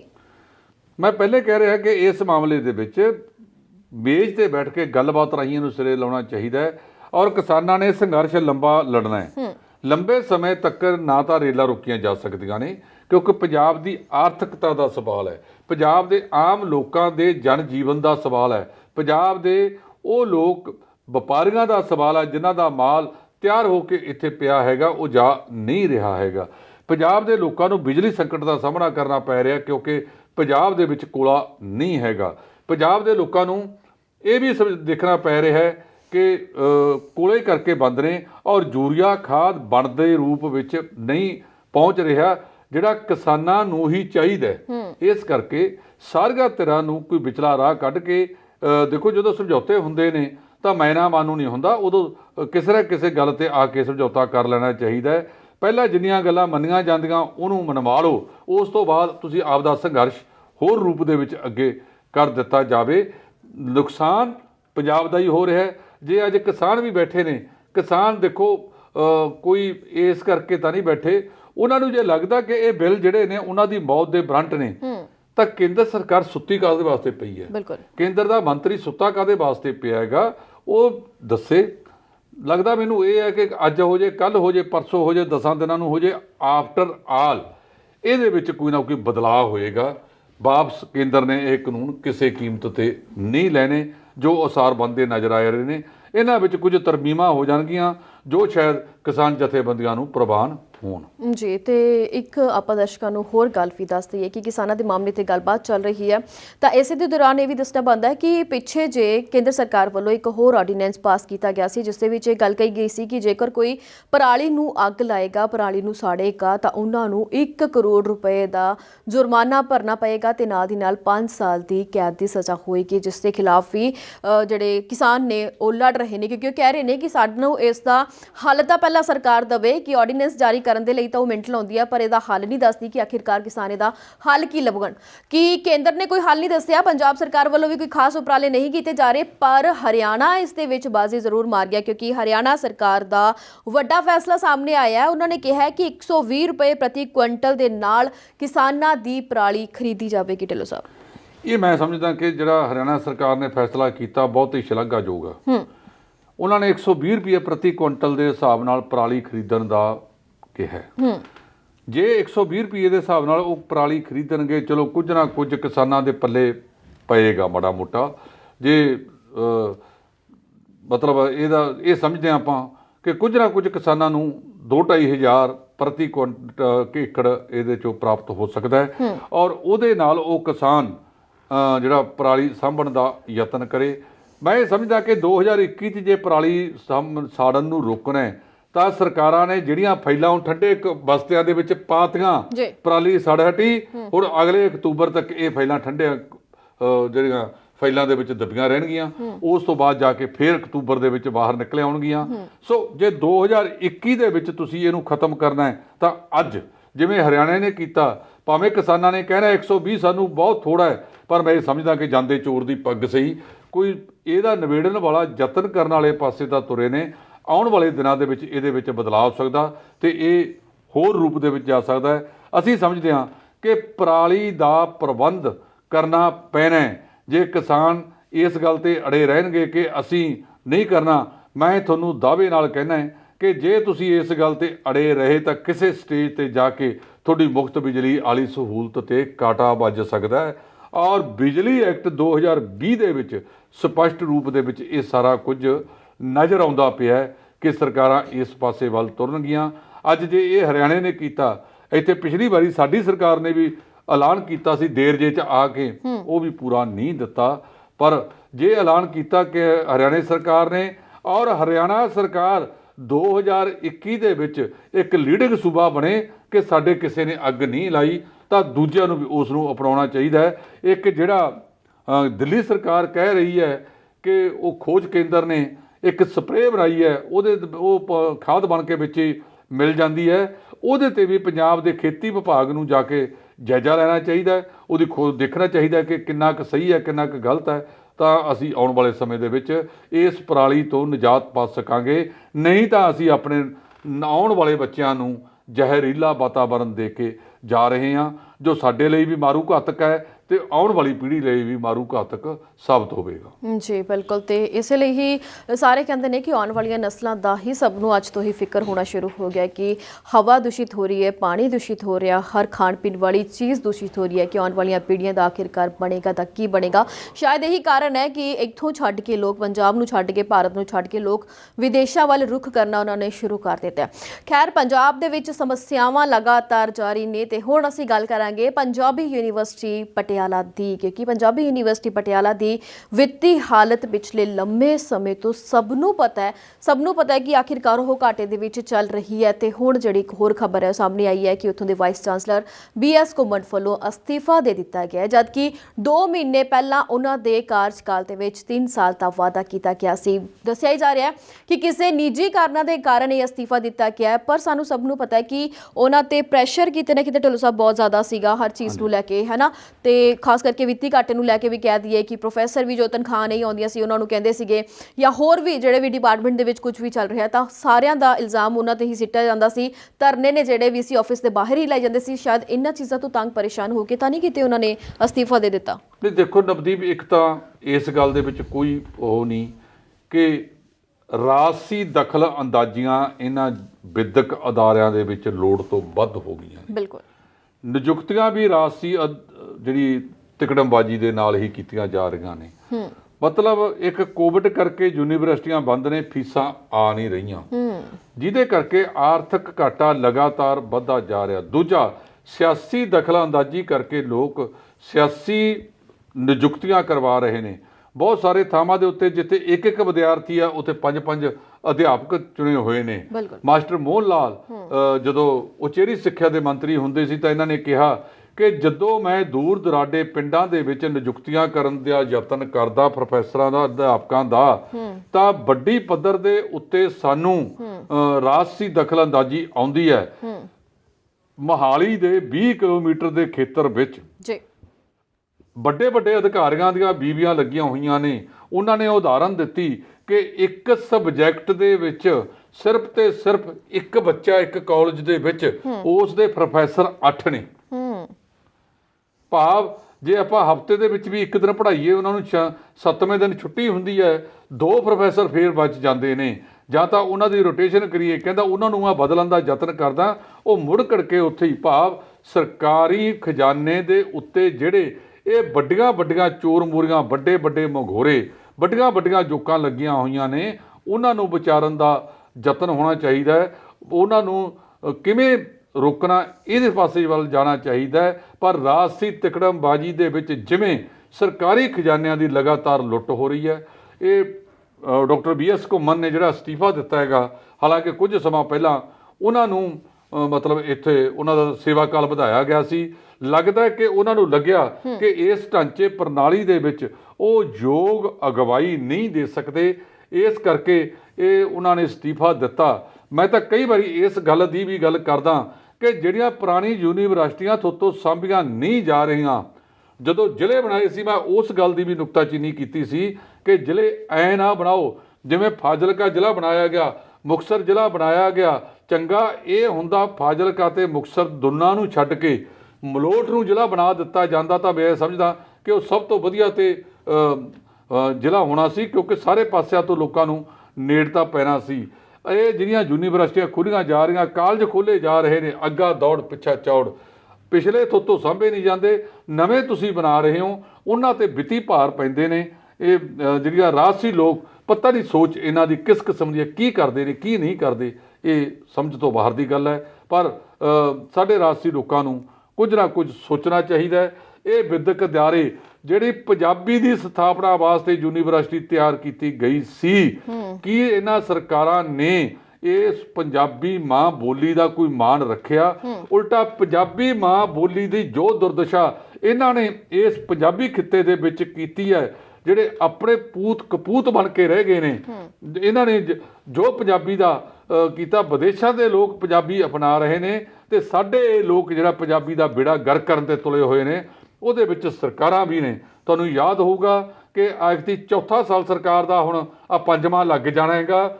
ਭਾਸ਼ਾ ਵਿਭਾਗ ਦਾ 5 ਸਾਲਾਂ ਦੇ ਵਿੱਚ ਸਮਾਗਮ ਹੀ ਨਹੀਂ ਹੋਇਆ ਜਿਹਦੇ ਵਿੱਚ ਲਿਖਾਰੀਆਂ ਨੂੰ ਤੇ ਹੋਰਾਂ ਨੂੰ ਸਨਮਾਨ ਦਿੱਤਾ ਜਾਂਦਾ ਹੈ। ਇਹ ਸਾਰੇ ਦਾ ਸਾਰਾ ਜਿਹੜਾ ਹੈਗਾ ਇਸੇ ਤਰ੍ਹਾਂ ਤੈਸ਼ ਨੈਸ਼ ਇਹਨਾਂ ਨੇ ਕਰ ਦਿੱਤਾ। ਆਪਣੀ ਸਿਆਸਤ ਵਾਸਤੇ 25 ਸਲਾਹਕਾਰਾਂ ਦੀ ਫੌਜ ਇੱਥੇ ਬਣਾਈ ਹੋਈ ਹੈ। ਜੇ ਉਹਨਾਂ ਦੀ ਆਊਟਪੁੱਟ ਲੱਭੀ ਜਾਵੇ ਤਾਂ ਉਹ ਜ਼ੀਰੋ ਹੈ। ਜਦੋਂ ਤੱਕ ਅਸੀਂ ਸੁਹਿਰਦਤਾ ਦੇ ਨਾਲ ਆਪਣੇ ਰਾਜ ਨੂੰ ਨਹੀਂ ਸੋਚਾਂਗੇ, ਉਦੋਂ ਤੱਕ ਇਹ ਰਾਜ ਦੀ ਆਰਥਿਕਤਾ ਇਸੇ ਤਰ੍ਹਾਂ ਵਿਗੜਦੀ ਜਾਏਗੀ। ਜਿਵੇਂ ਭੁੱਖਮਰੀ ਦੇ ਵਿੱਚ ਹਿੰਦੁਸਤਾਨ 107 ਮੁਲਕਾਂ 'ਚ 94ਵੇਂ ਥਾਂ ਤੇ ਖੜਾ ਹੈਗਾ, ਉਵੇਂ ਜਿਵੇਂ ਪੰਜਾਬ ਵੀ ਆਰਥਿਕ ਵਿਕਾਸ ਦੇ ਮਾਮਲੇ ਦੇ ਵਿੱਚ ਜਿਹੜਾ ਮਗਰਲੇ ਪਾਸਿਓਂ ਗਿਣਿਆ ਜਾਵੇ ਤਾਂ ਉਹਨਾਂ ਦੇ ਵਿੱਚੋਂ ਇਹਦਾ ਪਹਿਲਾ ਦੂਜਾ ਨੰਬਰ ਹੋਵੇਗਾ। ਫਰੰਟ ਲਾਈਨ ਤੇ ਇਹਦਾ ਨੰਬਰ ਖਤਮ ਹੋ ਗਿਆ। ਢਿੱਲੋਂ ਸਾਹਿਬ, ਤੁਹਾਡਾ ਬਹੁਤ-ਬਹੁਤ ਧੰਨਵਾਦ ਕਿ ਤੁਸੀਂ ਬਹੁਤ ਹੀ ਵਧੀਆ ਸਲੀਕੇ ਦੇ ਨਾਲ ਸਾਰੀਆਂ ਹੀ ਖਬਰਾਂ ਤੇ ਵਿਚਾਰ ਚਰਚਾ ਕੀਤੀ, ਸਾਰੀਆਂ ਹੀ ਖਬਰਾਂ ਦਾ ਬਹੁਤ ਵਧੀਆ ਸਲੀਕੇ ਦੇ ਨਾਲ ਜਵਾਬ ਦਿੱਤਾ। ਦਰਸ਼ਕਾਂ ਦਾ ਕੋਈ ਵੀ ਸਵਾਲ ਹੋਵੇ ਤੁਸੀਂ ਉਹ ਸਾਡੇ ਨਾਲ ਸਾਂਝਾ ਕਰ ਸਕਦੇ ਹੋ। ਟੈਲੀਵਿਜ਼ਨ ਤੋਂ ਬਾਅਦ ਇਹ ਪ੍ਰੋਗਰਾਮ ਅਸੀਂ YouTube ਤੇ ਵੀ ਸ਼ੇਅਰ ਕਰਦੇ ਹਾਂ, ਉੱਥੇ ਵੀ ਤੁਸੀਂ ਆਪਣੇ ਸੁਝਾਅ ਜਾਂ ਫਿਰ ਕੋਈ ਸਵਾਲ ਛੱਡ ਸਕਦੇ ਹੋ, ਅਸੀਂ ਤੁਹਾਨੂੰ ਉਹਦਾ ਜਵਾਬ ਜ਼ਰੂਰ ਦੇਵਾਂਗੇ। ਸੋ ਅੱਜ ਦੇ ਇਸ ਪ੍ਰੋਗਰਾਮ ਦੇ ਵਿੱਚ ਆਨਾ ਹੀ ਜੀ, ਮਿਲਾਂਗੇ ਆਪਾਂ ਅਗਲੇ ਹਫਤੇ ਫਿਰ ਤੋਂ ਵਾਰਸਤਵਾਰ ਪ੍ਰੋਗਰਾਮ ਦੇ ਵਿੱਚ। ਤਦ ਤੱਕ ਦੇ ਲਈ ਸਾਨੂੰ ਦਿਓ ਇਜਾਜ਼ਤ। ਸਤਿ ਸ਼੍ਰੀ ਅਕਾਲ।